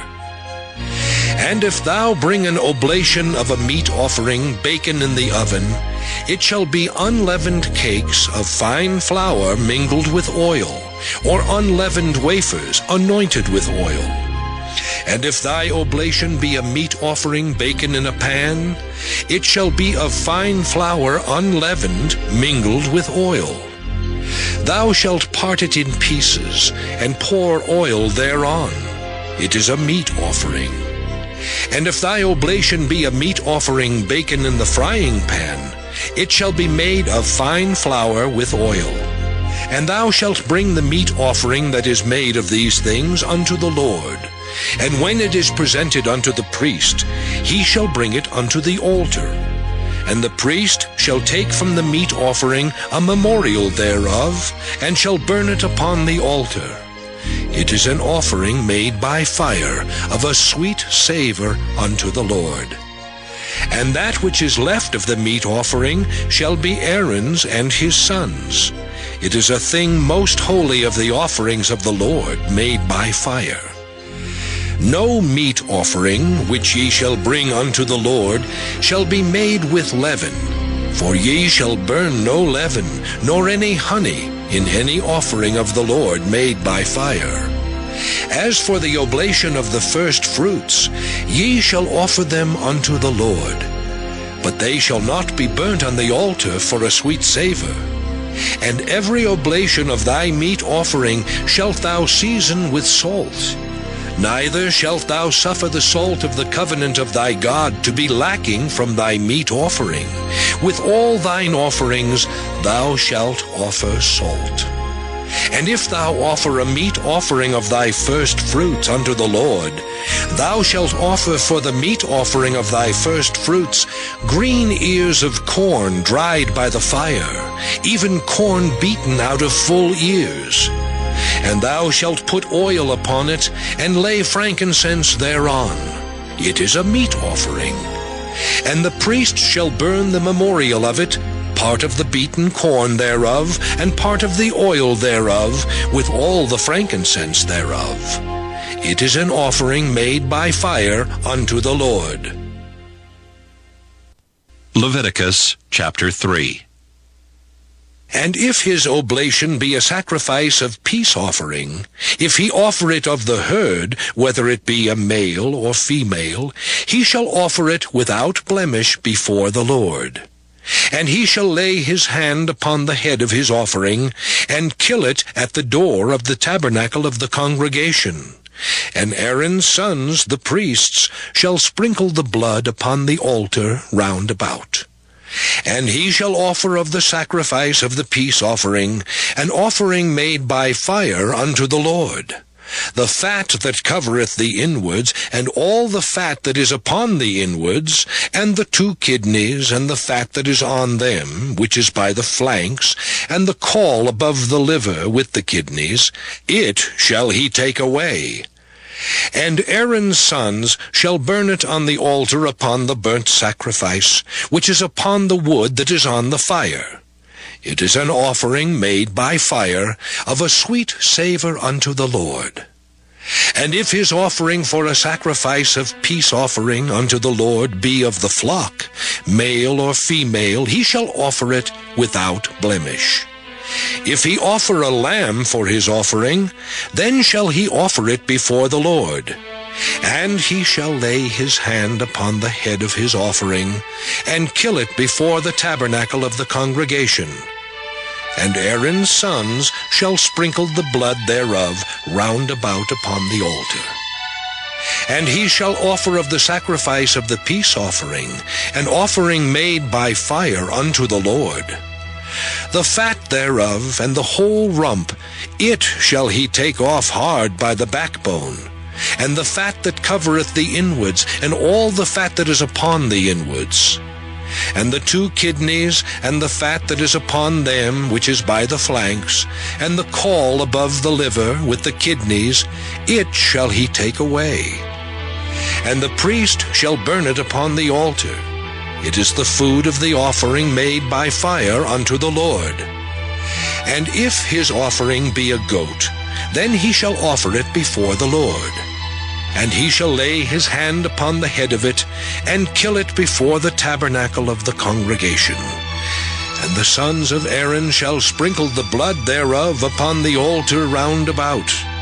And he shall offer thereof his offering, even an offering made by fire unto the Lord. The fat that covereth the inwards, and all the fat that is upon the inwards, and the 2 kidneys, and the fat that is upon them, which is by the flanks, and the caul above the liver with the kidneys, it shall he take away. And the priest shall burn them upon the altar. It is the food of the offering made by fire for a sweet savor. All the fat is the Lord's. It shall be a perpetual statute for your generations throughout all your dwellings, that ye eat neither fat nor blood. Leviticus chapter 4.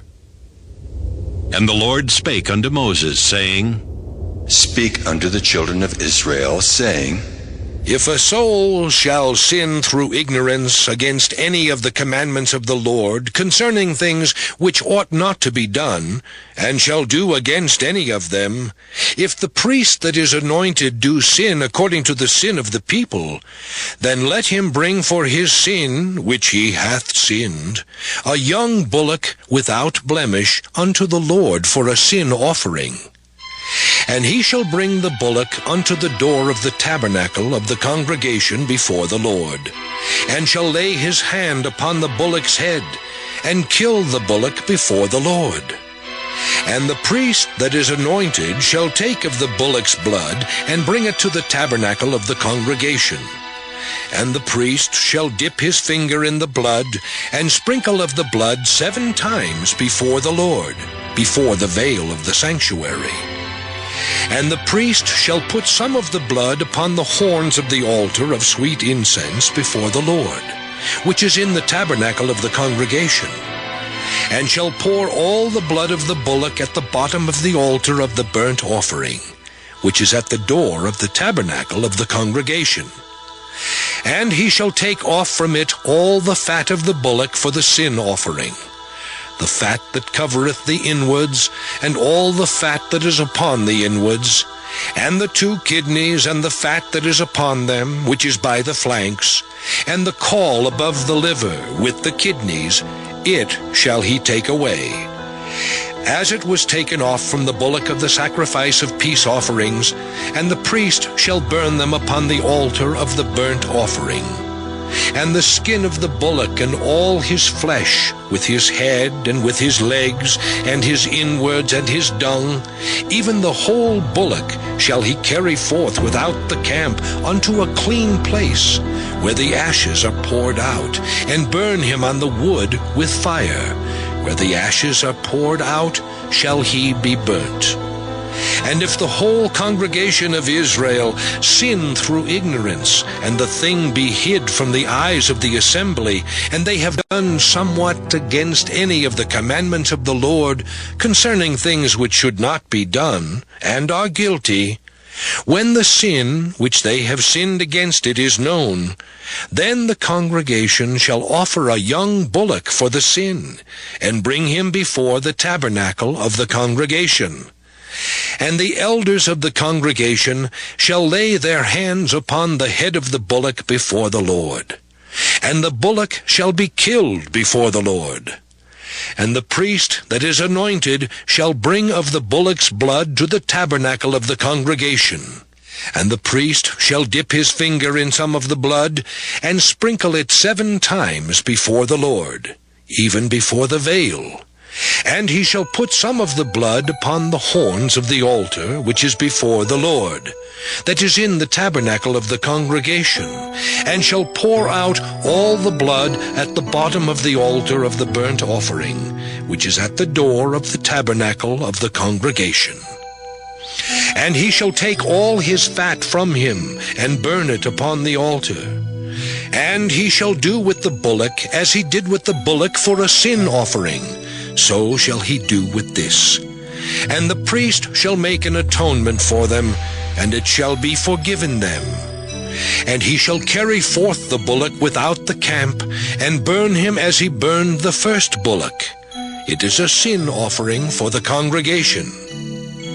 When a ruler hath sinned, and done somewhat through ignorance against any of the commandments of the Lord his God, concerning things which should not be done, and is guilty, or if his sin, wherein he hath sinned, come to his knowledge, he shall bring his offering, a kid of the goats, a male without blemish.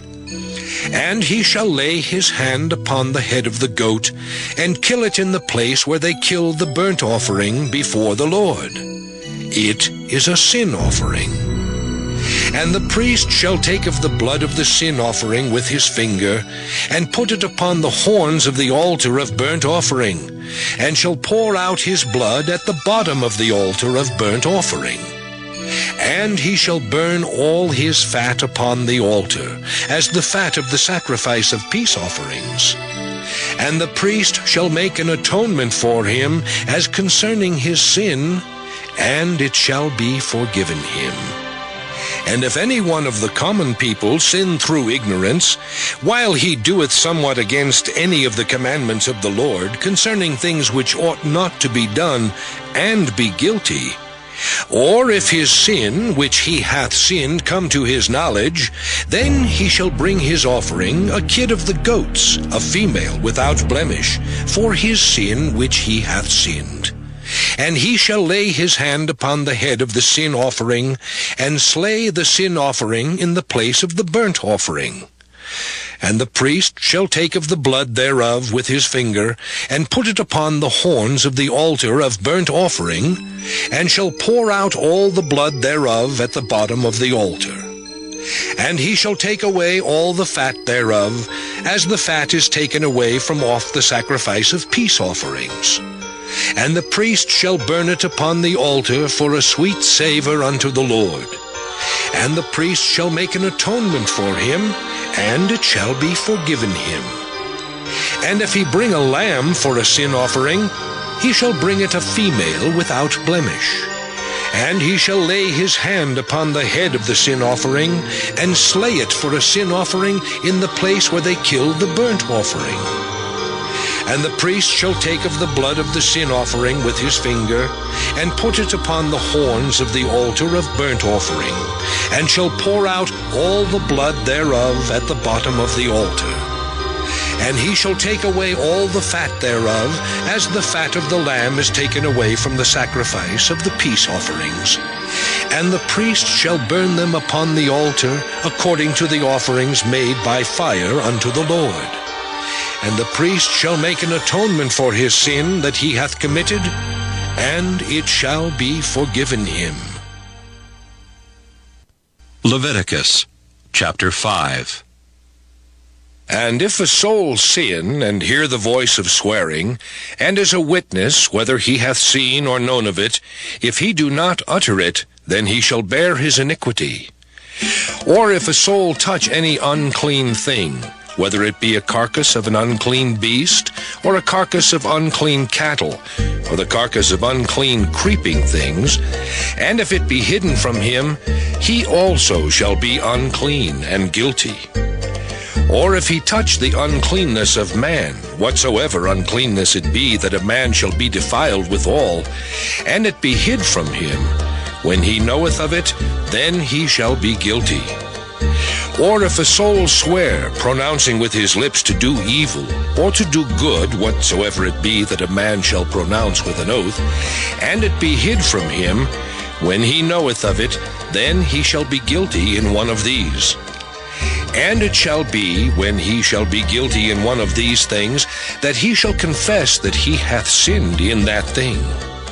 And he shall bring his trespass offering unto the Lord for his sin which he hath sinned, a female from the flock, a lamb or a kid of the goats for a sin offering. And the priest shall make an atonement for him concerning his sin. And if he be not able to bring a lamb, then he shall bring for his trespass which he hath committed 2 turtle doves or 2 young pigeons unto the Lord, one for a sin offering, and the other for a burnt offering. And he shall bring them unto the priest, who shall offer that which is for the sin offering first, and wring off his head from his neck, but shall not divide it asunder. And he shall sprinkle of the blood of the sin offering upon the side of the altar, and the rest of the blood shall be wrung out at the bottom of the altar. It is a sin offering. And he shall offer the second for a burnt offering according to the manner. And the priest shall make an atonement for him for his sin which he hath sinned, and it shall be forgiven him. But if he be not able to bring 2 turtle doves or 2 young pigeons, then he that sinned shall bring for his offering the 10th part of an ephah of fine flour for a sin offering. He shall put no oil upon it, neither shall he put any frankincense thereon, for it is a sin offering. Then shall he bring it to the priest, and the priest shall take his handful of it, even a memorial thereof, and burn it on the altar, according to the offerings made by fire unto the Lord. It is a sin offering. And the priest shall make an atonement for him, as touching his sin that he hath sinned in one of these, and it shall be forgiven him. And the remnant shall be the priest's, as a meat offering. And the Lord spake unto Moses, saying, If a soul commit a trespass and sin through ignorance in the holy things of the Lord, then he shall bring for his trespass unto the Lord a ram without blemish out of the flocks, with thy estimation by shekels of silver, after the shekel of the sanctuary, for a trespass offering.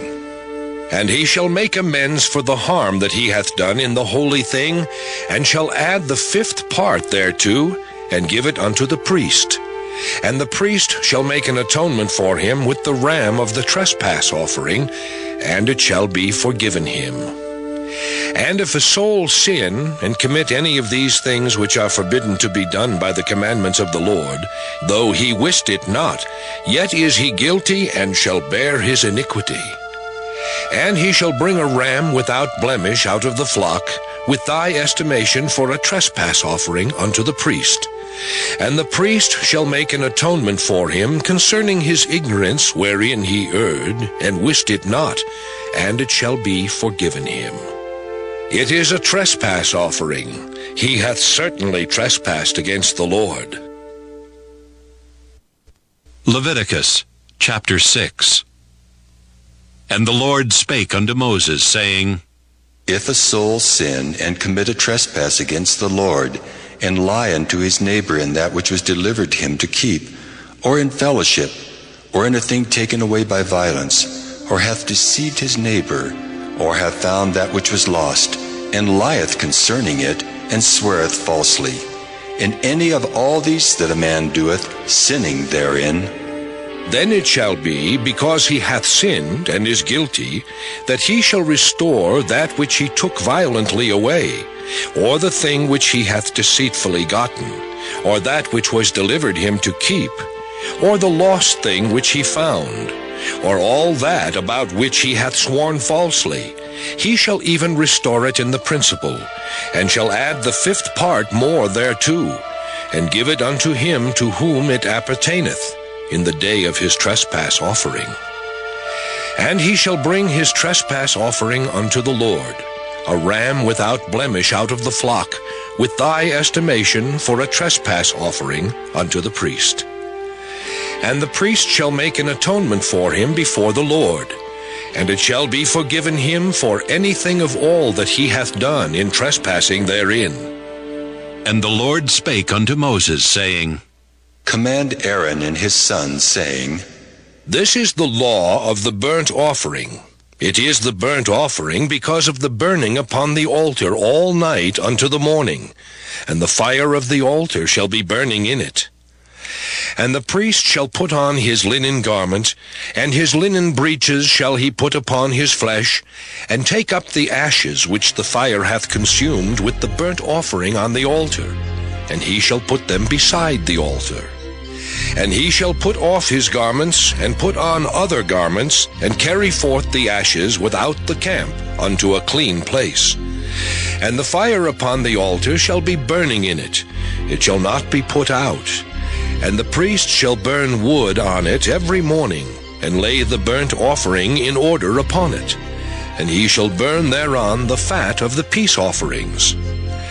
The fire shall ever be burning upon the altar, it shall never go out. And this is the law of the meat offering. The sons of Aaron shall offer it before the Lord, before the altar. And he shall take of it his handful, of the flour of the meat offering, and of the oil thereof, and all the frankincense which is upon the meat offering, and shall burn it upon the altar for a sweet savour, even the memorial of it unto the Lord. And the remainder thereof shall Aaron and his sons eat. With unleavened bread shall it be eaten in the holy place.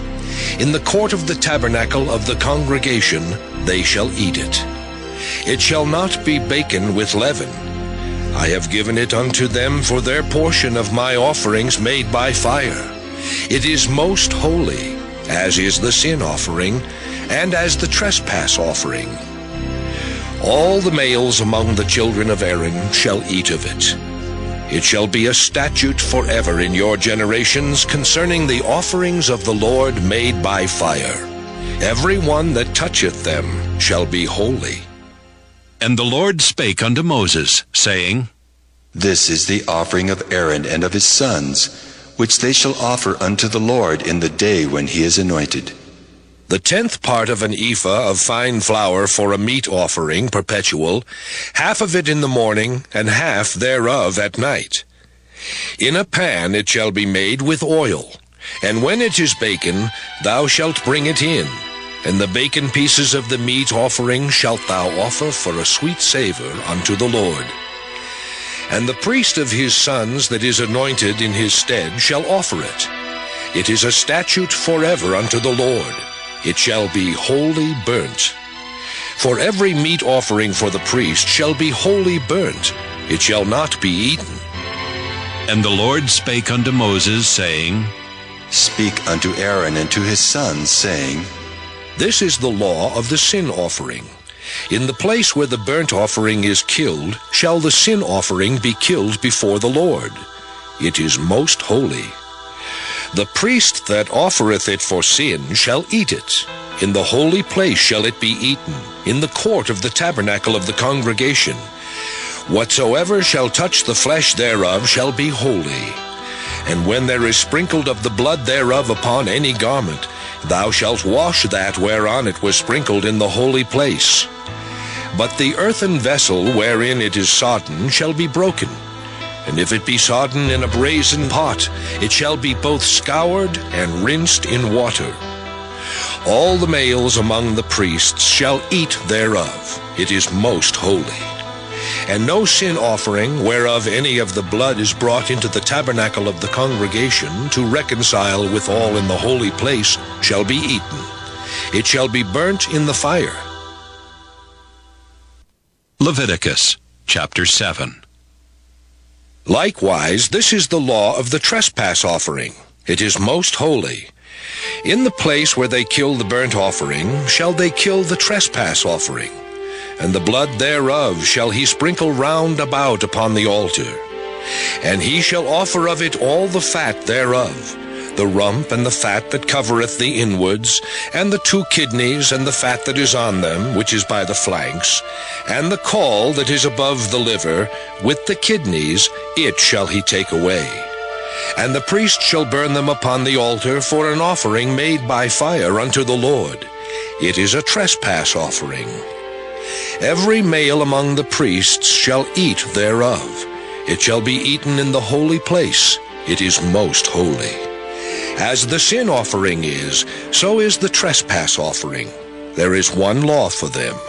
The priest that maketh atonement therewith shall have it. And the priest that offereth any man's burnt offering, even the priest shall have to himself the skin of the burnt offering which he hath offered. And all the meat offering that is baken in the oven, and all that is dressed in the frying pan and in the pan, shall be the priest's that offereth it. And every meat offering mingled with oil and dry shall all the sons of Aaron have, one as much as another. And this is the law of the sacrifice of peace offerings, which he shall offer unto the Lord. If he offer it for a thanksgiving, then he shall offer with the sacrifice of thanksgiving unleavened cakes mingled with oil, and unleavened wafers anointed with oil, and cakes mingled with oil of fine flour, fried. Besides the cakes, he shall offer for his offering leavened bread with the sacrifice of thanksgiving of his peace offerings. And of it he shall offer one out of the whole oblation for an heave offering unto the Lord. And it shall be the priest's that sprinkleth the blood of the peace offerings. And the flesh of the sacrifice of his peace offerings for thanksgiving shall be eaten the same day that it is offered. He shall not leave any of it until the morning. But if the sacrifice of his offering be a vow, or a voluntary offering, it shall be eaten the same day that he offereth his sacrifice. And on the morrow also the remainder of it shall be eaten. But the remainder of the flesh of the sacrifice on the third day shall be burnt with fire. And if any of the flesh of the sacrifice of his peace offerings be eaten at all on the third day, it shall not be accepted, neither shall it be imputed unto him that offereth it. It shall be an abomination, and the soul that eateth of it shall bear his iniquity. And the flesh that toucheth any unclean thing shall not be eaten. It shall be burnt with fire. And as for the flesh, all that be clean shall eat thereof. But the soul that eateth of the flesh of the sacrifice of peace offerings, that pertain unto the Lord, having his uncleanness upon him, even that soul shall be cut off from his people. Moreover, the soul that shall touch any unclean thing, as the uncleanness of man, or any unclean beast, or any abominable unclean thing, and eat of the flesh of the sacrifice of peace offerings, which pertain unto the Lord, even that soul shall be cut off from his people. And the Lord spake unto Moses, saying, Speak unto the children of Israel, saying, Ye shall eat no manner of fat, of ox, or of sheep, or of goat. And the fat of the beast that dieth of itself, and the fat of that which is torn with beasts, may be used in any other use, but ye shall in no wise eat of it. For whosoever eateth the fat of the beast, of which men offer an offering made by fire unto the Lord, even the soul that eateth it shall be cut off from his people. Moreover, ye shall eat no manner of blood, whether it be of fowl or of beast, in any of your dwellings. Whatsoever soul it be that eateth any manner of blood, even that soul shall be cut off from his people. And the Lord spake unto Moses, saying, Speak unto the children of Israel, saying, He that offereth the sacrifice of his peace offerings unto the Lord shall bring his oblation unto the Lord of the sacrifice of his peace offerings. His own hands shall bring the offerings of the Lord made by fire. The fat with the breast, it shall he bring, that the breast may be waved for a wave offering before the Lord. And the priest shall burn the fat upon the altar, but the breast shall be Aaron's and his sons'. And the right shoulder shall ye give unto the priest for an heave offering of the sacrifices of your peace offerings. He among the sons of Aaron that offereth the blood of the peace offerings and the fat shall have the right shoulder for his part. For the wave breast and the heave shoulder have I taken of the children of Israel from off the sacrifices of their peace offerings, and have given them unto Aaron the priest and unto his sons by a statute forever from among the children of Israel. This is the portion of the anointing of Aaron and of the anointing of his sons out of the offerings of the Lord made by fire in the day when he presented them to minister unto the Lord in the priest's office, which the Lord commanded to be given them of the children of Israel in the day that he anointed them by a statute forever throughout their generations. This is the law of the burnt offering, of the meat offering, and of the sin offering, and of the trespass offering, and of the consecrations, and of the sacrifice of the peace offerings, which the Lord commanded Moses in Mount Sinai in the day that he commanded the children of Israel to offer their oblations unto the Lord in the wilderness of Sinai. Leviticus chapter 8. And the Lord spake unto Moses, saying, Take Aaron and his sons with him, and the garments and the anointing oil, and a bullock for the sin offering, and 2 rams and a basket of unleavened bread. And gather thou all the congregation together unto the door of the tabernacle of the congregation. And Moses did as the Lord commanded him. And the assembly was gathered together unto the door of the tabernacle of the congregation. And Moses said unto the congregation, This is the thing which the Lord commanded to be done.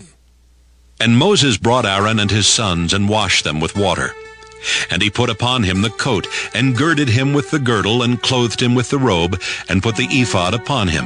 And he girded him with the curious girdle of the ephod, and bound it unto him therewith. And he put the breastplate upon him. Also he put in the breastplate the Urim and the Thummim. And he put the mitre upon his head. Also upon the mitre, even upon his forefront, did he put the golden plate, the holy crown, as the Lord commanded Moses. And Moses took the anointing oil, and anointed the tabernacle and all that was therein, and sanctified them.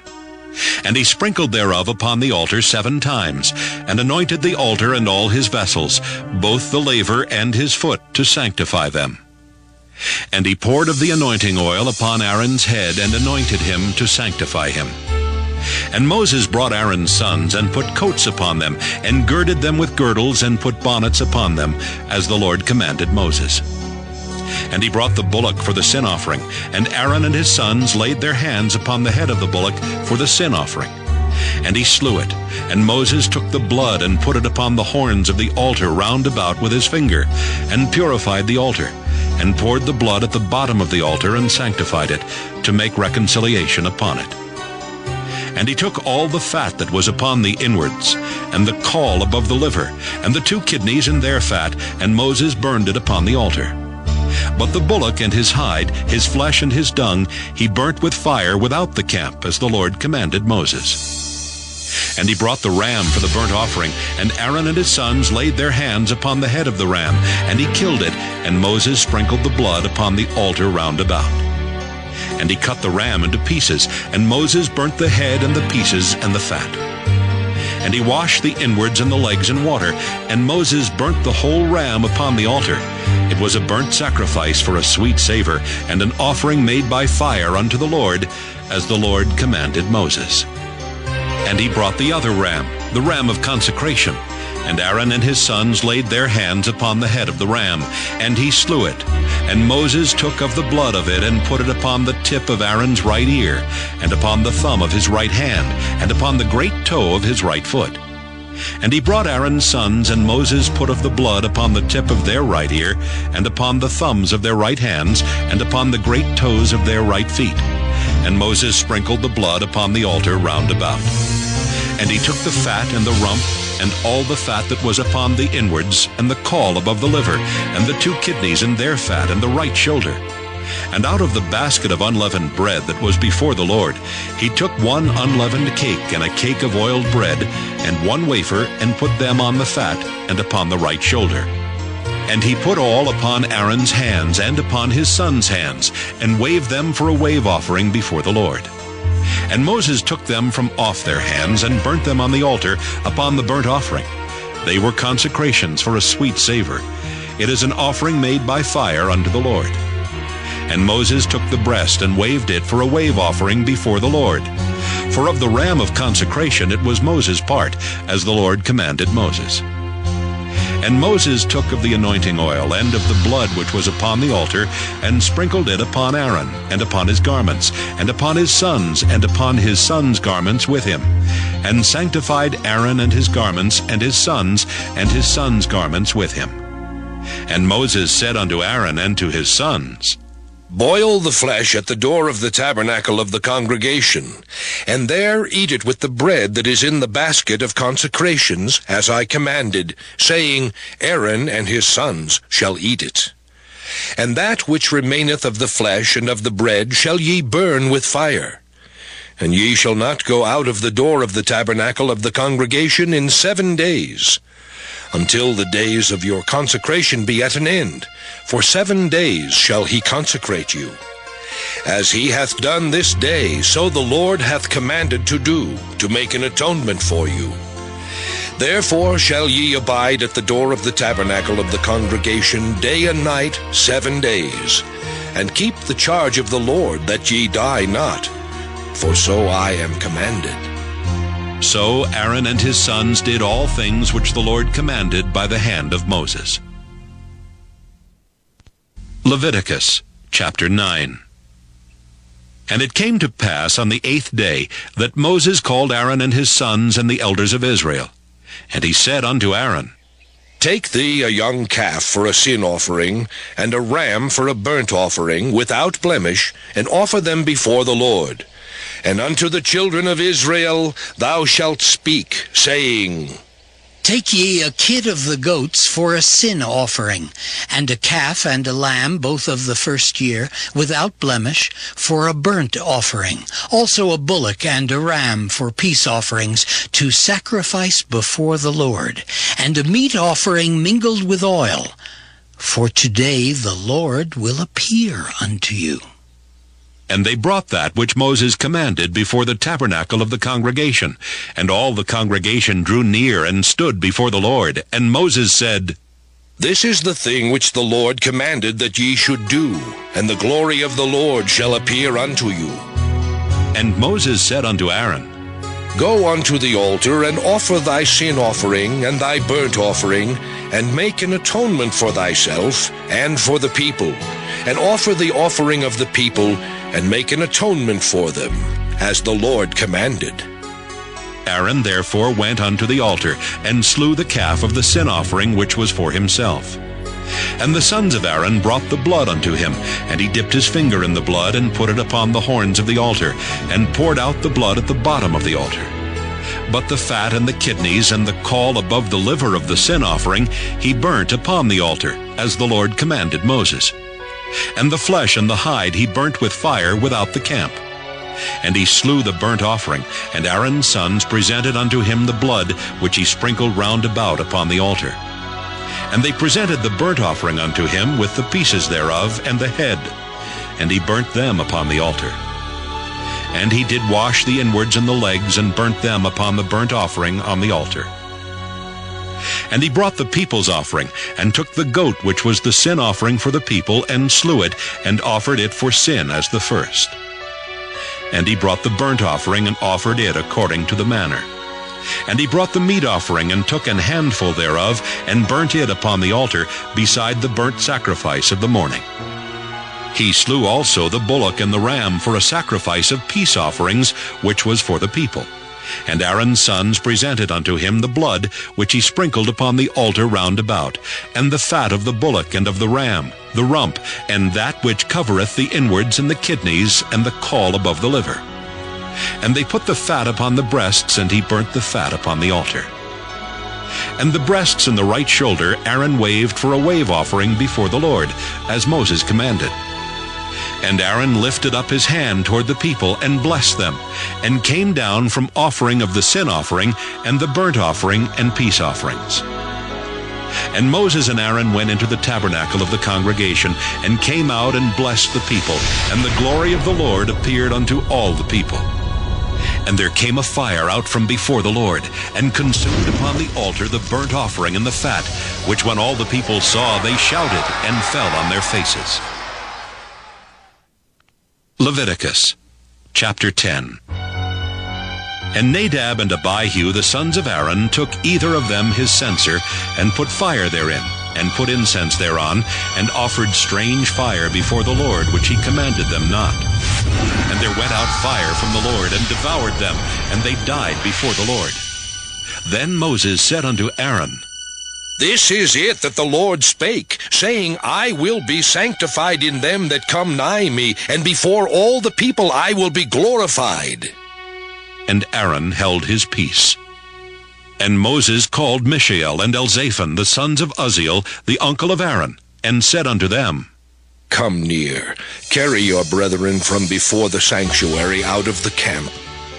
So they went near and carried them in their coats out of the camp, as Moses had said. And Moses said unto Aaron, and unto Eleazar, and unto Ithamar his sons, Uncover not your heads, neither rend your clothes, lest ye die, and lest wrath come upon all the people. But let your brethren, the whole house of Israel, bewail the burning which the Lord hath kindled. And ye shall not go out from the door of the tabernacle of the congregation, lest ye die. For the anointing oil of the Lord is upon you. And they did according to the word of Moses.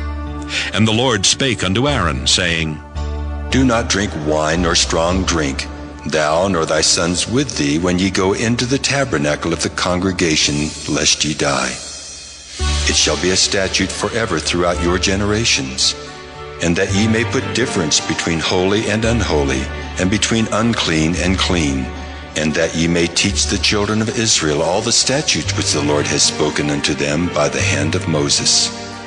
And Moses spake unto Aaron, and unto Eleazar, and unto Ithamar his sons that were left. Take the meat offering that remaineth of the offerings of the Lord made by fire, and eat it without leaven beside the altar, for it is most holy. And ye shall eat it in the holy place, because it is thy due, and thy son's due, of the sacrifices of the Lord made by fire, for so I am commanded. And the wave breast and heave shoulder shall ye eat in a clean place, thou and thy sons and thy daughters with thee, for they be thy due, and thy sons' due, which are given out of the sacrifices of peace offerings of the children of Israel. The heave shoulder and the wave breast shall they bring with the offerings made by fire of the fat, to wave it for a wave offering before the Lord.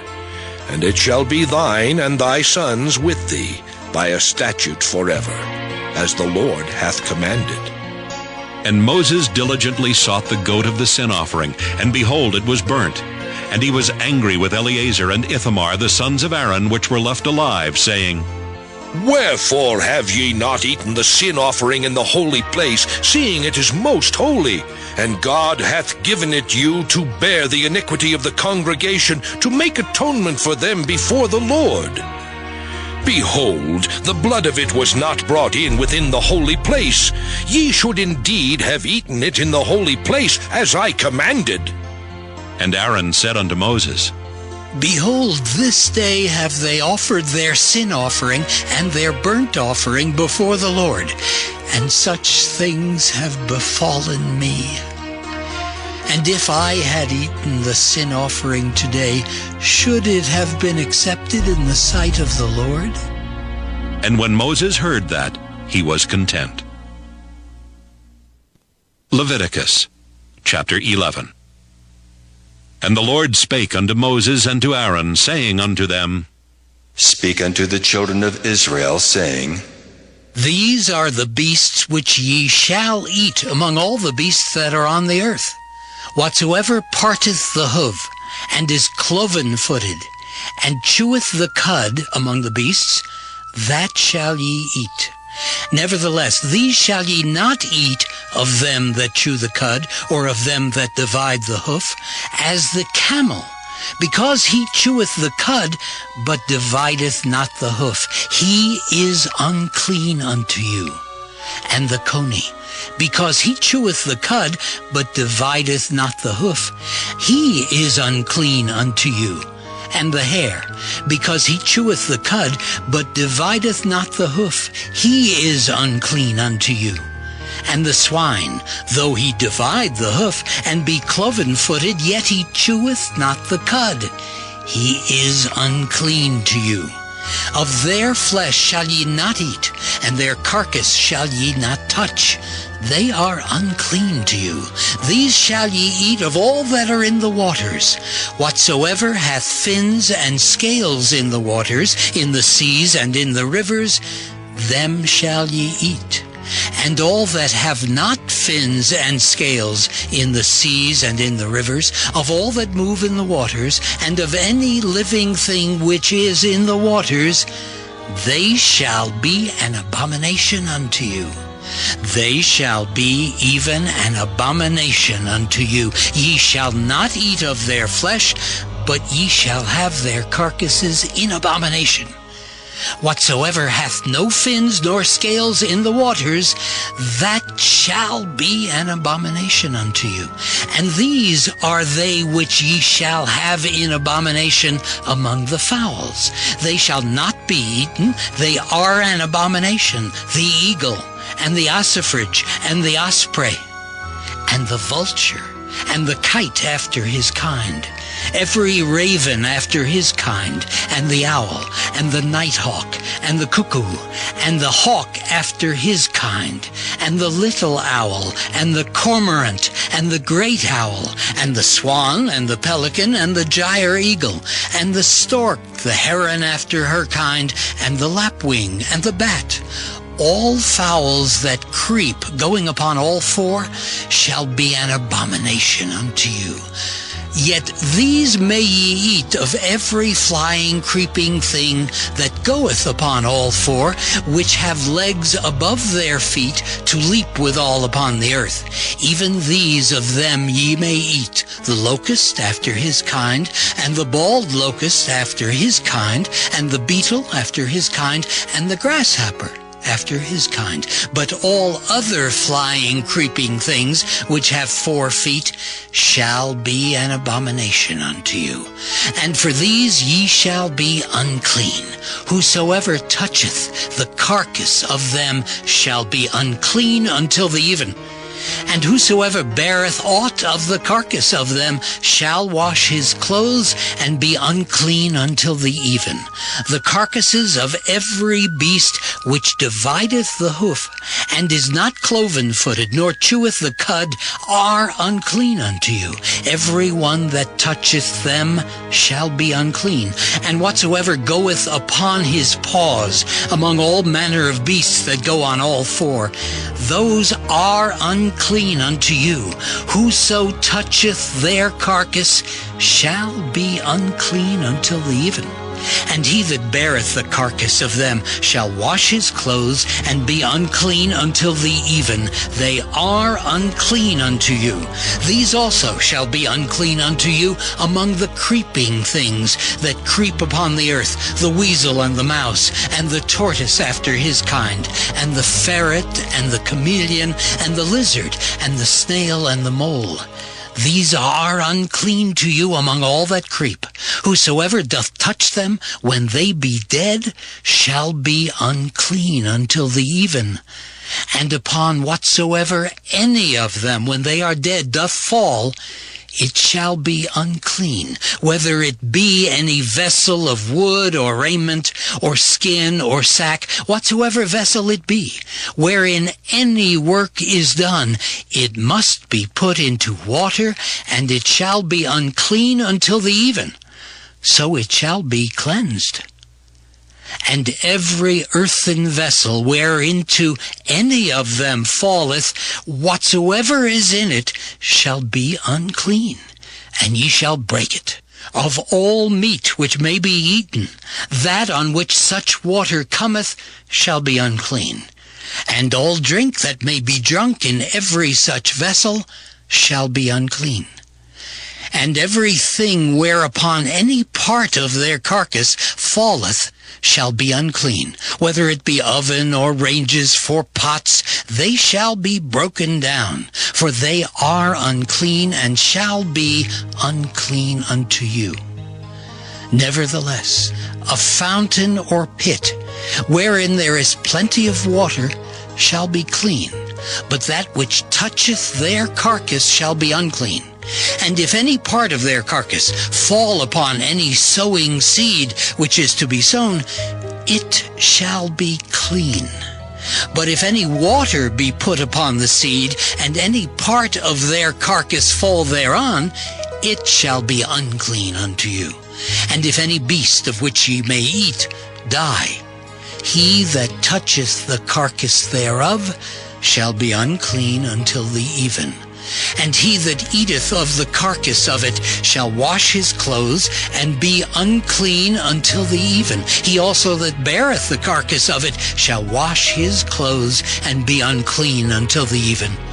And every creeping thing that creepeth upon the earth shall be an abomination. It shall not be eaten.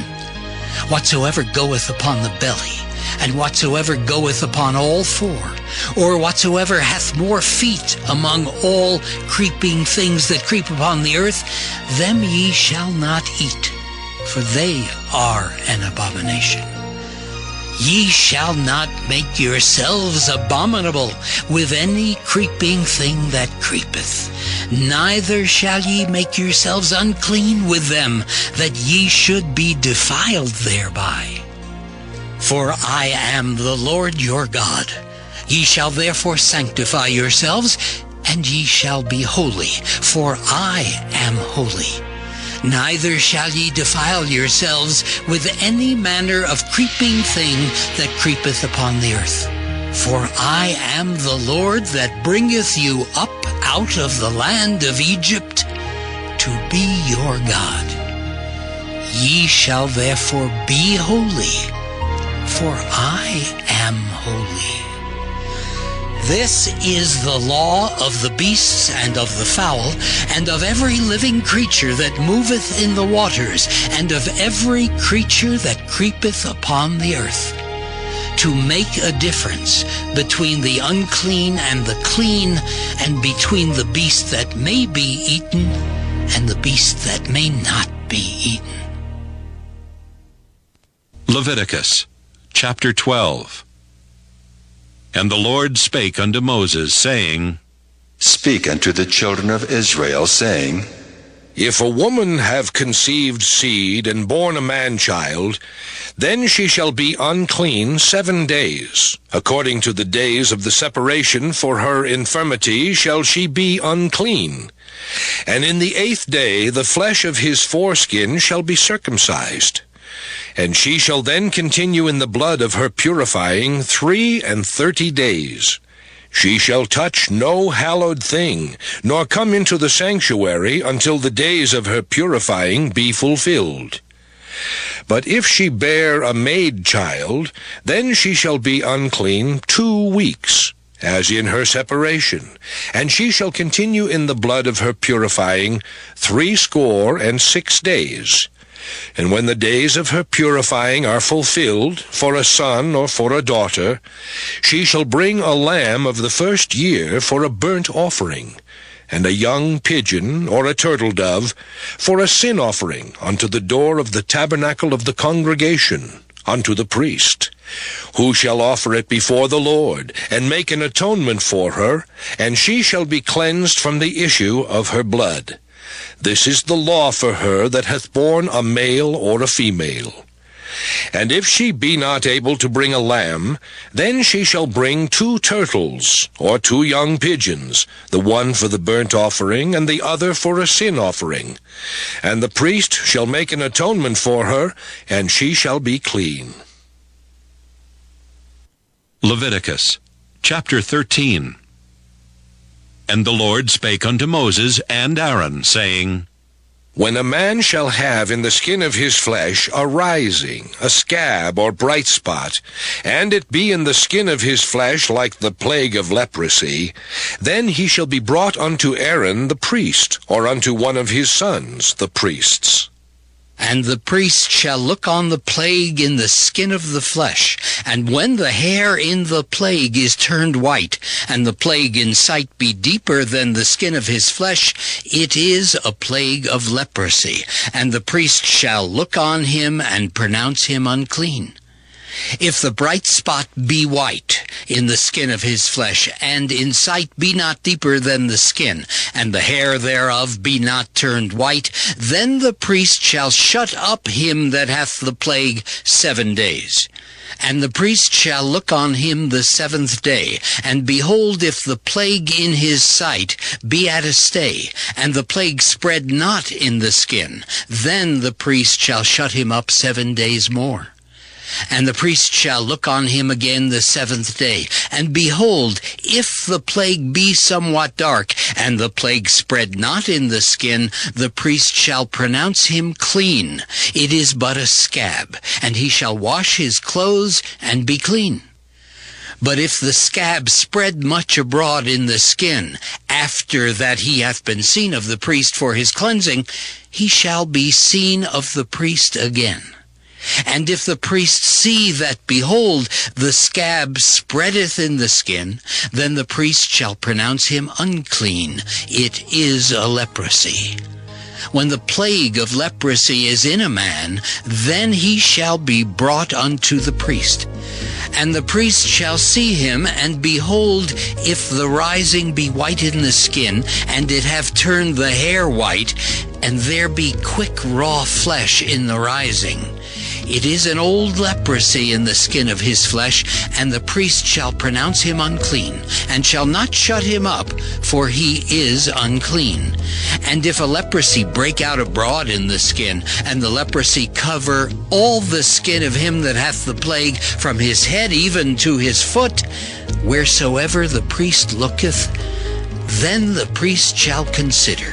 And behold, if the leprosy have covered all his flesh, he shall pronounce him clean that hath the plague. It is all turned white, he is clean.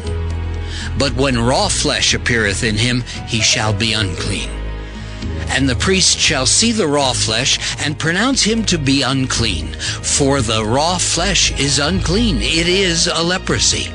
Or if the raw flesh turn again, and be changed unto white, he shall come unto the priest. And the priest shall see him, and behold, if the plague be turned into white, then the priest shall pronounce him clean that hath the plague. He is clean. The flesh also, in which even in the skin thereof was a boil, and is healed, and in the place of the boil there be a white rising, or a bright spot, white and somewhat reddish, and it be showed to the priest. And if, when the priest seeth it, behold, it be in sight lower than the skin, and the hair thereof be turned white, the priest shall pronounce him unclean. It is a plague of leprosy broken out of the boil.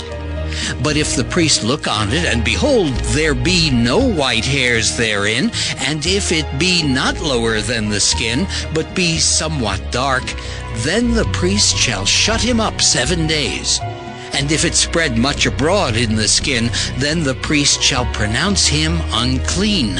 It is a plague. But if the bright spot stay in his place and spread not, it is a burning boil, and the priest shall pronounce him clean. Or if there be any flesh in the skin whereof there is a hot burning, and the quick flesh that burneth have a white bright spot, somewhat reddish or white, then the priest shall look upon it, and behold, if the hair in the bright spot be turned white, and it be in sight deeper than the skin, it is a leprosy broken out of the burning, wherefore the priest shall pronounce him unclean. It is the plague of leprosy. But if the priest look on it, and behold, there be no white hair in the bright spot, and it be no lower than the other skin, but be somewhat dark, then the priest shall shut him up 7 days. And the priest shall look upon him the 7th day, and if it be spread much abroad in the skin, then the priest shall pronounce him unclean. It is the plague of leprosy. And if the bright spot stay in his place, and spread not in the skin, but it be somewhat dark, it is a rising of the burning, and the priest shall pronounce him clean, for it is an inflammation of the burning. If a man or woman have a plague upon the head or the beard, Then the priest shall see the plague, and behold, if it be in sight deeper than the skin, and there be in it a yellow thin hair, then the priest shall pronounce him unclean. It is a dry skull, even a leprosy upon the head or beard. And if the priest look on the plague of the skull, and behold, it be not in sight deeper than the skin, and that there is no black hair in it, then the priest shall shut up him that hath the plague of the skull 7 days. And in the 7th day the priest shall look on the plague, and behold, if the skull spread not, and there be in it no yellow hair, and the skull be not in sight deeper than the skin, he shall be shaven, but the skull shall he not shave, and the priest shall shut up him that hath the skull 7 days more. And in the 7th day the priest shall look on the skull, and behold, if the skull be not spread in the skin, nor be in sight deeper than the skin, then the priest shall pronounce him clean, and he shall wash his clothes and be clean. But if the skull spread much in the skin after his cleansing, then the priest shall look on him, and behold, if the skull be spread in the skin, the priest shall not seek for yellow hair. He is unclean. But if the skull be in his sight at a stay, and that there is black hair grown up therein, the skull is healed, he is clean, and the priest shall pronounce him clean.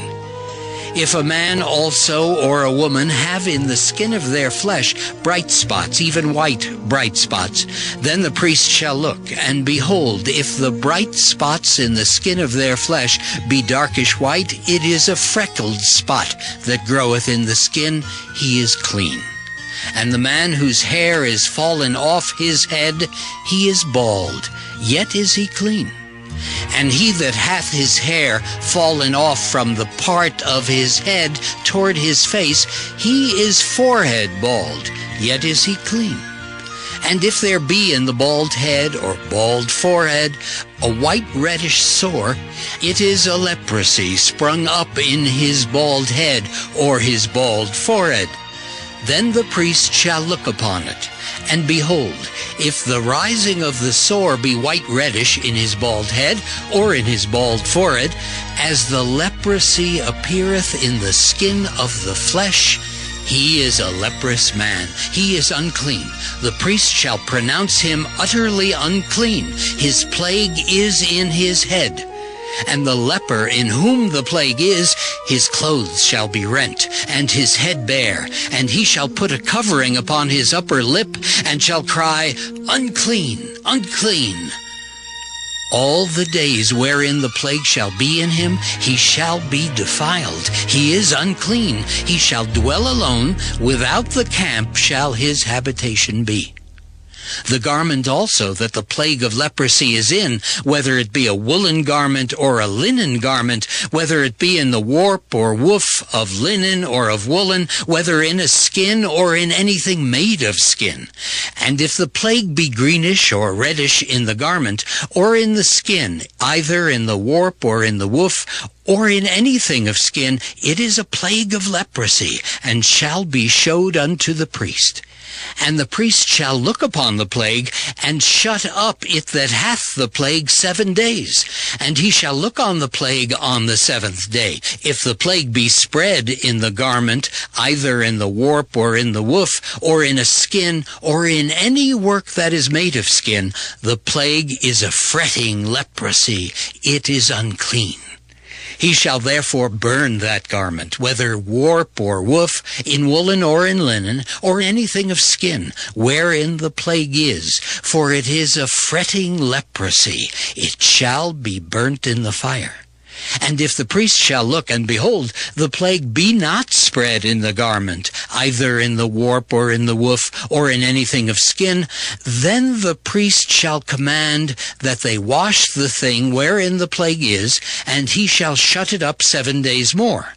And the priest shall look on the plague after that it is washed, and behold, if the plague have not changed his color, and the plague be not spread, it is unclean. Thou shalt burn it in the fire. It is fret inward, whether it be bare within or without. And if the priest look, and behold, the plague be somewhat dark after the washing of it, then he shall rend it out of the garment, or out of the skin, or out of the warp, or out of the woof. And if it appear still in the garment, either in the warp, or in the woof, or in anything of skin, it is a spreading plague. Thou shalt burn that wherein the plague is with fire. And the garment, either warp or woof, or whatsoever thing of skin it be, which thou shalt wash, if the plague be departed from them, then it shall be washed the second time, and shall be clean. This is the law of the plague of leprosy in a garment of woolen or linen, either in the warp or woof, or anything of skins, to pronounce it clean or to pronounce it unclean. Leviticus chapter 14. And the Lord spake unto Moses, saying, This shall be the law of the leper in the day of his cleansing. He shall be brought unto the priest, and the priest shall go forth out of the camp, and the priest shall look, and behold, if the plague of leprosy be healed in the leper, then shall the priest command to take for him that is to be cleansed 2 birds alive and clean, and cedar wood, and scarlet, and hyssop. And the priest shall command that one of the birds be killed in an earthen vessel over running water. As for the living bird, he shall take it, and the cedar wood, and the scarlet, and the hyssop, and shall dip them and the living bird in the blood of the bird that was killed over the running water. And he shall sprinkle upon him that is to be cleansed from the leprosy 7 times, and shall pronounce him clean, and shall let the living bird loose into the open field. And he that is to be cleansed shall wash his clothes, and shave off all his hair, and wash himself in water, that he may be clean. And after that he shall come into the camp, and shall tarry abroad out of his tent 7 days. But it shall be on the 7th day that he shall shave all his hair off his head, and his beard, and his eyebrows, even all his hair he shall shave off. And he shall wash his clothes. Also he shall wash his flesh in water, and he shall be clean. And on the 8th day he shall take 2 he-lambs without blemish, and 1 ewe-lamb of the first year without blemish, and 3/10 deals of fine flour for a meat offering, mingled with oil, and 1 log of oil. And the priest that maketh him clean shall present the man that is to be made clean, and those things before the Lord, at the door of the tabernacle of the congregation. And the priest shall take 1 he-lamb, and offer him for a trespass offering, and the log of oil, and wave them for a wave offering before the Lord. And he shall slay the lamb in the place where he shall kill the sin offering and the burnt offering, in the holy place. For as the sin offering is the priest's, so is the trespass offering. It is most holy. And the priest shall take some of the blood of the trespass offering, and the priest shall put it upon the tip of the right ear of him that is to be cleansed, and upon the thumb of his right hand, and upon the great toe of his right foot.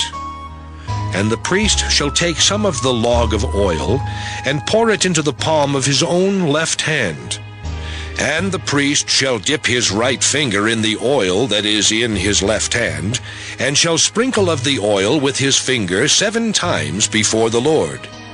And of the rest of the oil that is in his hand shall the priest put upon the tip of the right ear of him that is to be cleansed, and upon the thumb of his right hand, and upon the great toe of his right foot, upon the blood of the trespass offering. And the remnant of the oil that is in the priest's hand he shall pour upon the head of him that is to be cleansed. And the priest shall make an atonement for him before the Lord. And the priest shall offer the sin offering, and make an atonement for him that is to be cleansed from his uncleanness, and afterward he shall kill the burnt offering. And the priest shall offer the burnt offering and the meat offering upon the altar. and the priest shall make an atonement for him, and he shall be clean. And if he be poor and cannot get so much, then he shall take 1 lamb for a trespass offering to be waved, to make an atonement for him, and 1/10 deal of fine flour mingled with oil for a meat offering, and a log of oil. And 2 turtle doves, or 2 young pigeons, such as he is able to get, and the one shall be a sin offering, and the other a burnt offering. And he shall bring them on the 8th day for his cleansing unto the priest, unto the door of the tabernacle of the congregation before the Lord. And the priest shall take the lamb of the trespass offering, and the log of oil, and the priest shall wave them for a wave offering before the Lord. And he shall kill the lamb of the trespass offering, and the priest shall take some of the blood of the trespass offering, and put it upon the tip of the right ear of him that is to be cleansed, and upon the thumb of his right hand, and upon the great toe of his right foot. And the priest shall pour of the oil into the palm of his own left hand. And the priest shall sprinkle with his right finger some of the oil that is in his left hand 7 times before the Lord. And the priest shall put of the oil that is in his hand upon the tip of the right ear of him that is to be cleansed, and upon the thumb of his right hand, and upon the great toe of his right foot, upon the place of the blood of the trespass offering. And the rest of the oil that is in the priest's hand he shall put upon the head of him that is to be cleansed, to make an atonement for him before the Lord. And he shall offer the one of the turtle doves, or of the young pigeons, such as he can get, even such as he is able to get, the one for a sin offering, and the other for a burnt offering with the meat offering. And the priest shall make an atonement for him that is to be cleansed before the Lord. This is the law of him in whom is the plague of leprosy, whose hand is not able to get that which pertaineth to his cleansing.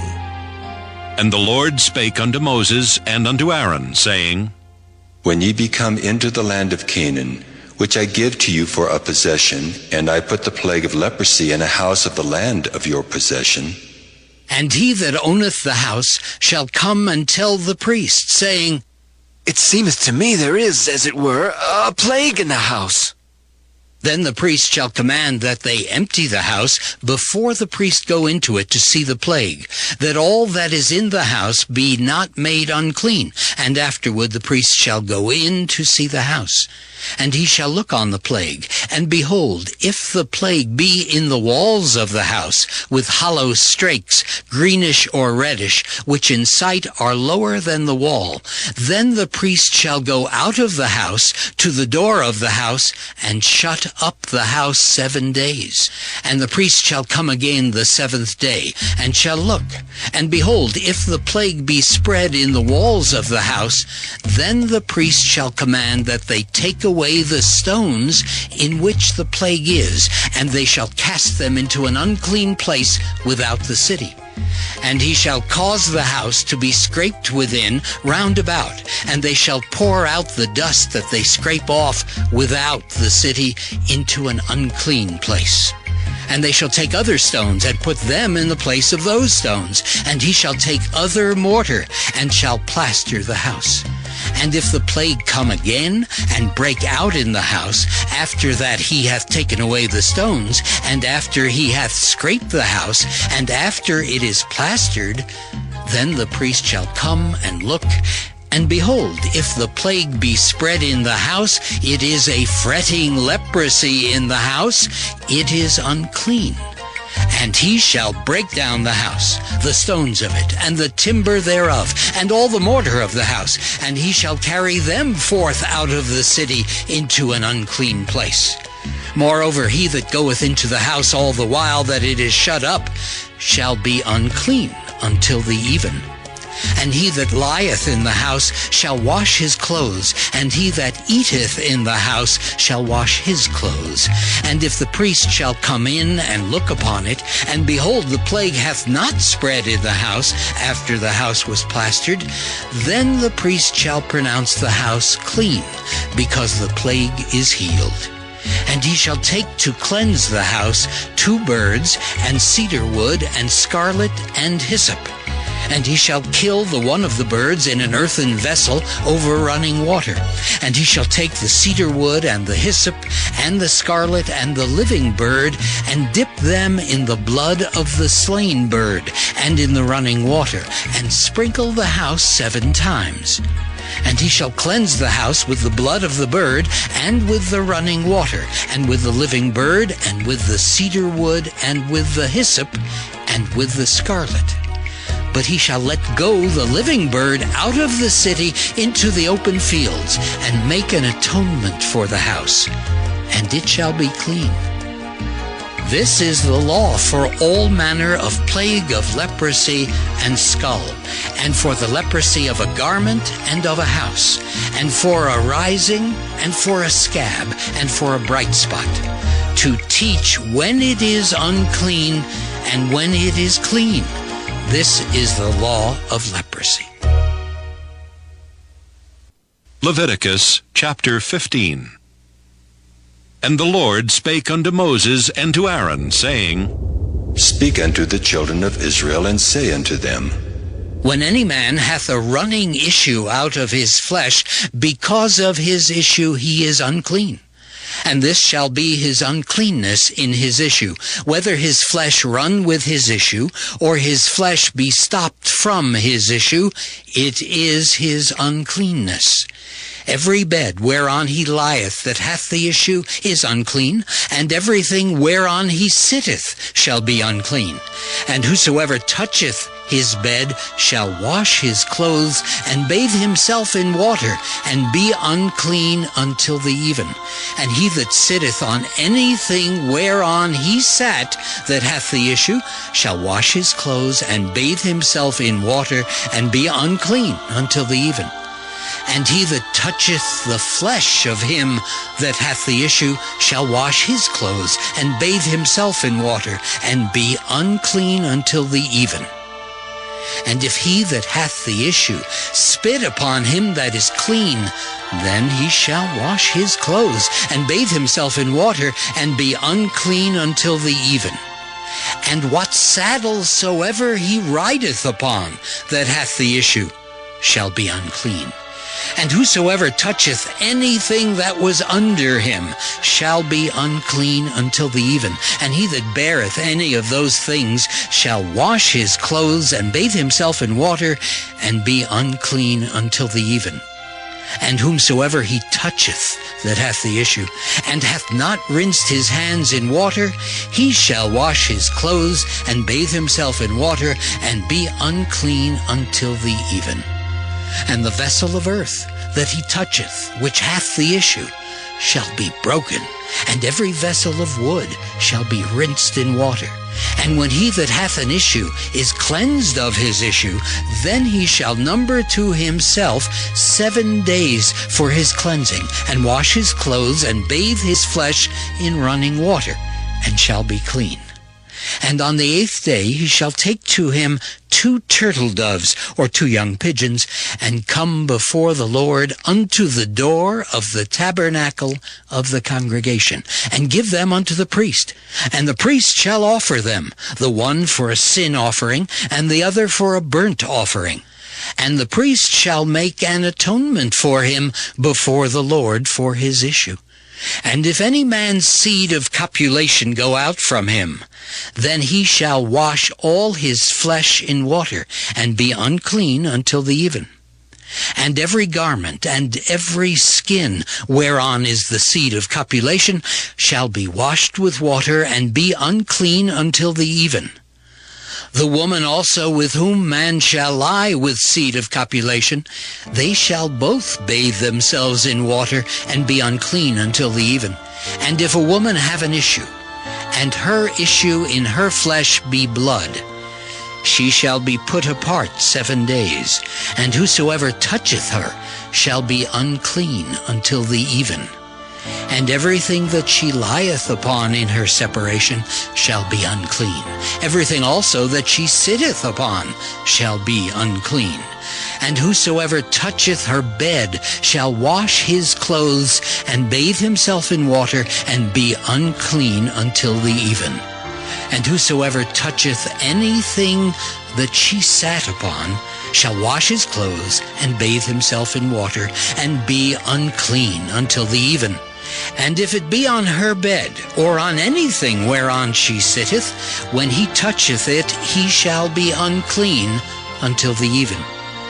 And if any man lie with her at all, and her flowers be upon him, he shall be unclean 7 days, and all the bed whereon he lieth shall be unclean.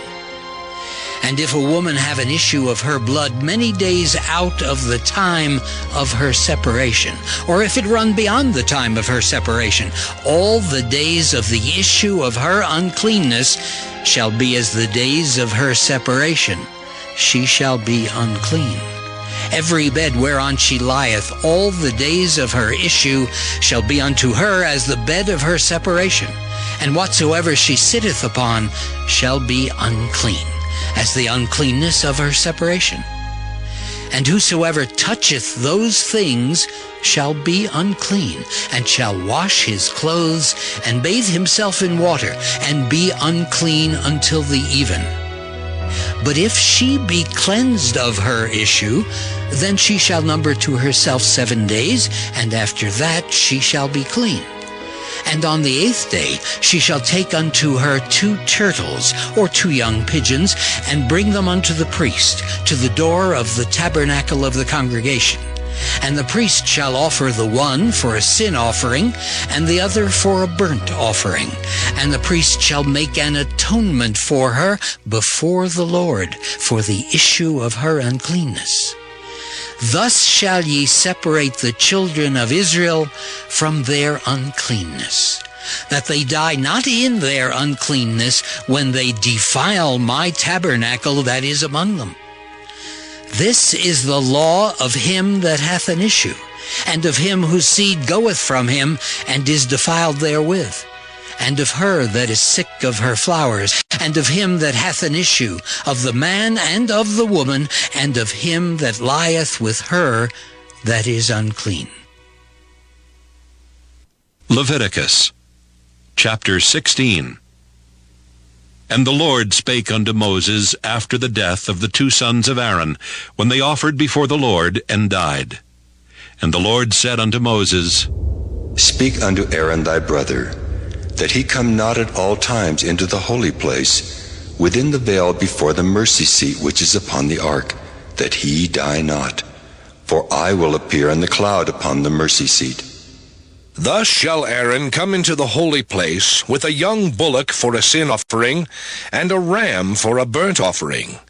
He shall put on the holy linen coat, and he shall have the linen breeches upon his flesh, and shall be girded with a linen girdle, and with the linen mitre shall he be attired. These are holy garments. Therefore shall he wash his flesh in water, and so put them on. And he shall take of the congregation of the children of Israel 2 kids of the goats for a sin offering, and 1 ram for a burnt offering. And Aaron shall offer his bullock of the sin offering, which is for himself, and make an atonement for himself and for his house. And he shall take the 2 goats, and present them before the Lord at the door of the tabernacle of the congregation. And Aaron shall cast lots upon the 2 goats, 1 lot for the Lord, and the other lot for the scapegoat. And Aaron shall bring the goat upon which the Lord's lot fell, and offer him for a sin offering. But the goat on which the lot fell to be the scapegoat shall be presented alive before the Lord, to make an atonement with him, and to let him go for a scapegoat into the wilderness. And Aaron shall bring the bullock of the sin offering, which is for himself, and shall make an atonement for himself and for his house, and shall kill the bullock of the sin offering, which is for himself. And he shall take a censer full of burning coals of fire from off the altar before the Lord, and his hands full of sweet incense beaten small, and bring it within the veil. And he shall put the incense upon the fire before the Lord, that the cloud of the incense may cover the mercy seat that is upon the testimony, that he die not. And he shall take of the blood of the bullock, and sprinkle it with his finger upon the mercy seat eastward.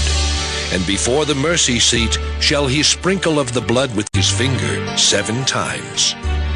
Then shall he kill the goat of the sin offering that is for the people, and bring his blood within the veil, and do with that blood as he did with the blood of the bullock, and sprinkle it upon the mercy seat, and before the mercy seat. And he shall make an atonement for the holy place, because of the uncleanness of the children of Israel, and because of their transgressions in all their sins. And so shall he do for the tabernacle of the congregation, that remaineth among them in the midst of their uncleanness. And there shall be no man in the tabernacle of the congregation, he goeth in to make an atonement in the holy place, until he come out, and have made an atonement for himself, and for his household, and for all the congregation of Israel. And he shall go out unto the altar that is before the Lord, and make an atonement for it, and shall take of the blood of the bullock, and of the blood of the goat, and put it upon the horns of the altar round about. And he shall sprinkle of the blood upon it with his finger 7 times, and cleanse it, and hallow it from the uncleanness of the children of Israel.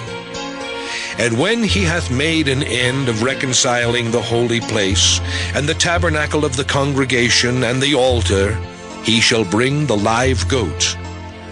And Aaron shall lay both his hands upon the head of the live goat, and confess over him all the iniquities of the children of Israel, and all their transgressions in all their sins, putting them upon the head of the goat, and shall send him away by the hand of a fit man into the wilderness.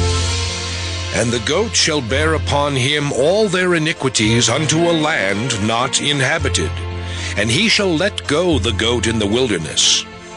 And Aaron shall come into the tabernacle of the congregation, and shall put off the linen garments which he put on when he went into the holy place, and shall leave them there. And he shall wash his flesh with water in the holy place, and put on his garments, and come forth, and offer his burnt offering, and the burnt offering of the people, and make an atonement for himself and for the people. And the fat of the sin offering shall he burn upon the altar. And he that let go the goat for the scapegoat shall wash his clothes, and bathe his flesh in water, and afterward come into the camp. And the bullock for the sin offering, and the goat for the sin offering, whose blood was brought in to make atonement in the holy place, shall one carry forth without the camp, and they shall burn in the fire their skins, and their flesh, and their dung. And he that burneth them shall wash his clothes, and bathe his flesh in water, and afterward he shall come into the camp. And this shall be a statute forever unto you, that in the 7th month, on the 10th day of the month, ye shall afflict your souls, and do no work at all, whether it be one of your own country, or a stranger that sojourneth among you. For on that day shall the priest make an atonement for you, to cleanse you, that ye may be clean from all your sins before the Lord. It shall be a Sabbath of rest unto you, and ye shall afflict your souls by a statute forever. And the priest whom he shall anoint, and whom he shall consecrate to minister in the priest's office in his father's stead, shall make the atonement, and shall put on the linen clothes, even the holy garments. And he shall make an atonement for the holy sanctuary, and he shall make an atonement for the tabernacle of the congregation, and for the altar, and he shall make an atonement for the priests, and for all the people of the congregation. And this shall be an everlasting statute unto you, to make an atonement for the children of Israel for all their sins once a year. And he did as the Lord commanded Moses. Leviticus Chapter 17. And the Lord spake unto Moses, saying, Speak unto Aaron, and unto his sons, and unto all the children of Israel, and say unto them, This is the thing which the Lord hath commanded, saying, What man soever there be of the house of Israel that killeth an ox, or lamb, or goat in the camp, or that killeth it out of the camp, and bringeth it not unto the door of the tabernacle of the congregation, to offer an offering unto the Lord before the tabernacle of the Lord, blood shall be imputed unto that man. He hath shed blood, and that man shall be cut off from among his people, to the end that the children of Israel may bring their sacrifices, which they offer in the open field, even that they may bring them unto the Lord, unto the door of the tabernacle of the congregation, unto the priest, and offer them for peace offerings unto the Lord. And the priest shall sprinkle the blood upon the altar of the Lord at the door of the tabernacle of the congregation, and burn the fat for a sweet savor unto the Lord. And they shall no more offer their sacrifices unto devils, after whom they have gone a-whoring. This shall be a statute forever unto them throughout their generations. And thou shalt say unto them, Whatsoever man there be of the house of Israel, or of the strangers which sojourn among you, that offereth a burnt offering or sacrifice, and bringeth it not unto the door of the tabernacle of the congregation, to offer it unto the Lord, even that man shall be cut off from among his people. And whatsoever man there be of the house of Israel, or of the strangers that sojourn among you, that eateth any manner of blood, I will even set my face against that soul that eateth blood, and will cut him off from among his people. For the life of the flesh is in the blood, and I have given it to you upon the altar to make an atonement for your souls, for it is the blood that maketh an atonement for the soul. Therefore I said unto the children of Israel, No soul of you shall eat blood, neither shall any stranger that sojourneth among you eat blood. And whatsoever man there be of the children of Israel, or of the strangers that sojourn among you, which hunteth and catcheth any beast or fowl that may be eaten, he shall even pour out the blood thereof, and cover it with dust. For it is the life of all flesh. The blood of it is for the life thereof. Therefore I said unto the children of Israel, Ye shall eat the blood of no manner of flesh, for the life of all flesh is the blood thereof. Whosoever eateth it shall be cut off. And every soul that eateth that which died of itself, or that which was torn with beasts, whether it be one of your own country or a stranger, he shall both wash his clothes and bathe himself in water, and be unclean until the even. Then shall he be clean.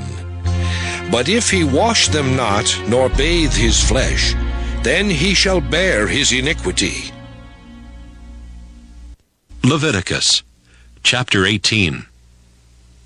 And the Lord spake unto Moses, saying, Speak unto the children of Israel, and say unto them, I am the Lord your God. After the doings of the land of Egypt wherein ye dwelt, shall ye not do. And after the doings of the land of Canaan, whither I bring you, shall ye not do. Neither shall ye walk in their ordinances. Ye shall do my judgments, and keep mine ordinances, to walk therein. I am the Lord your God. Ye shall therefore keep my statutes and my judgments, which if a man do, he shall live in them. I am the Lord. None of you shall approach to any that is near of kin to him, to uncover their nakedness. I am the Lord. The nakedness of thy father, or the nakedness of thy mother, shalt thou not uncover. She is thy mother. Thou shalt not uncover her nakedness. The nakedness of thy father's wife shalt thou not uncover. It is thy father's nakedness. The nakedness of thy sister, the daughter of thy father, or daughter of thy mother, whether she be born at home or born abroad, even their nakedness thou shalt not uncover. The nakedness of thy son's daughter, or of thy daughter's daughter, even their nakedness thou shalt not uncover. for theirs is thine own nakedness. The nakedness of thy father's wife's daughter, begotten of thy father, she is thy sister. Thou shalt not uncover her nakedness. Thou shalt not uncover the nakedness of thy father's sister. She is thy father's near kinswoman. Thou shalt not uncover the nakedness of thy mother's sister, for she is thy mother's near kinswoman. Thou shalt not uncover the nakedness of thy father's brother. Thou shalt not approach to his wife, she is thine aunt. Thou shalt not uncover the nakedness of thy daughter-in-law, she is thy son's wife. Thou shalt not uncover her nakedness. Thou shalt not uncover the nakedness of thy brother's wife, it is thy brother's nakedness. Thou shalt not uncover the nakedness of a woman and her daughter, neither shalt thou take her son's daughter or her daughter's daughter to uncover her nakedness, for they are her near kinswomen. It is wickedness. Neither shalt thou take a wife to her sister, to vex her, to uncover her nakedness beside the other in her lifetime. Also thou shalt not approach unto a woman to uncover her nakedness, as long as she is put apart for her uncleanness. Moreover, thou shalt not lie carnally with thy neighbor's wife, to defile thyself with her. And thou shalt not let any of thy seed pass through the fire to Moloch, neither shalt thou profane the name of thy God. I am the Lord. Thou shalt not lie with mankind as with womankind. It is abomination. Neither shalt thou lie with any beast to defile thyself therewith. Neither shall any woman stand before a beast to lie down thereto. It is confusion. Defile not ye yourselves in any of these things, for in all these the nations are defiled which I cast out before you, and the land is defiled. Therefore I do visit the iniquity thereof upon it, and the land itself vomiteth out her inhabitants. Ye shall therefore keep my statutes and my judgments, and shall not commit any of these abominations, neither any of your own nation, nor any stranger that sojourneth among you.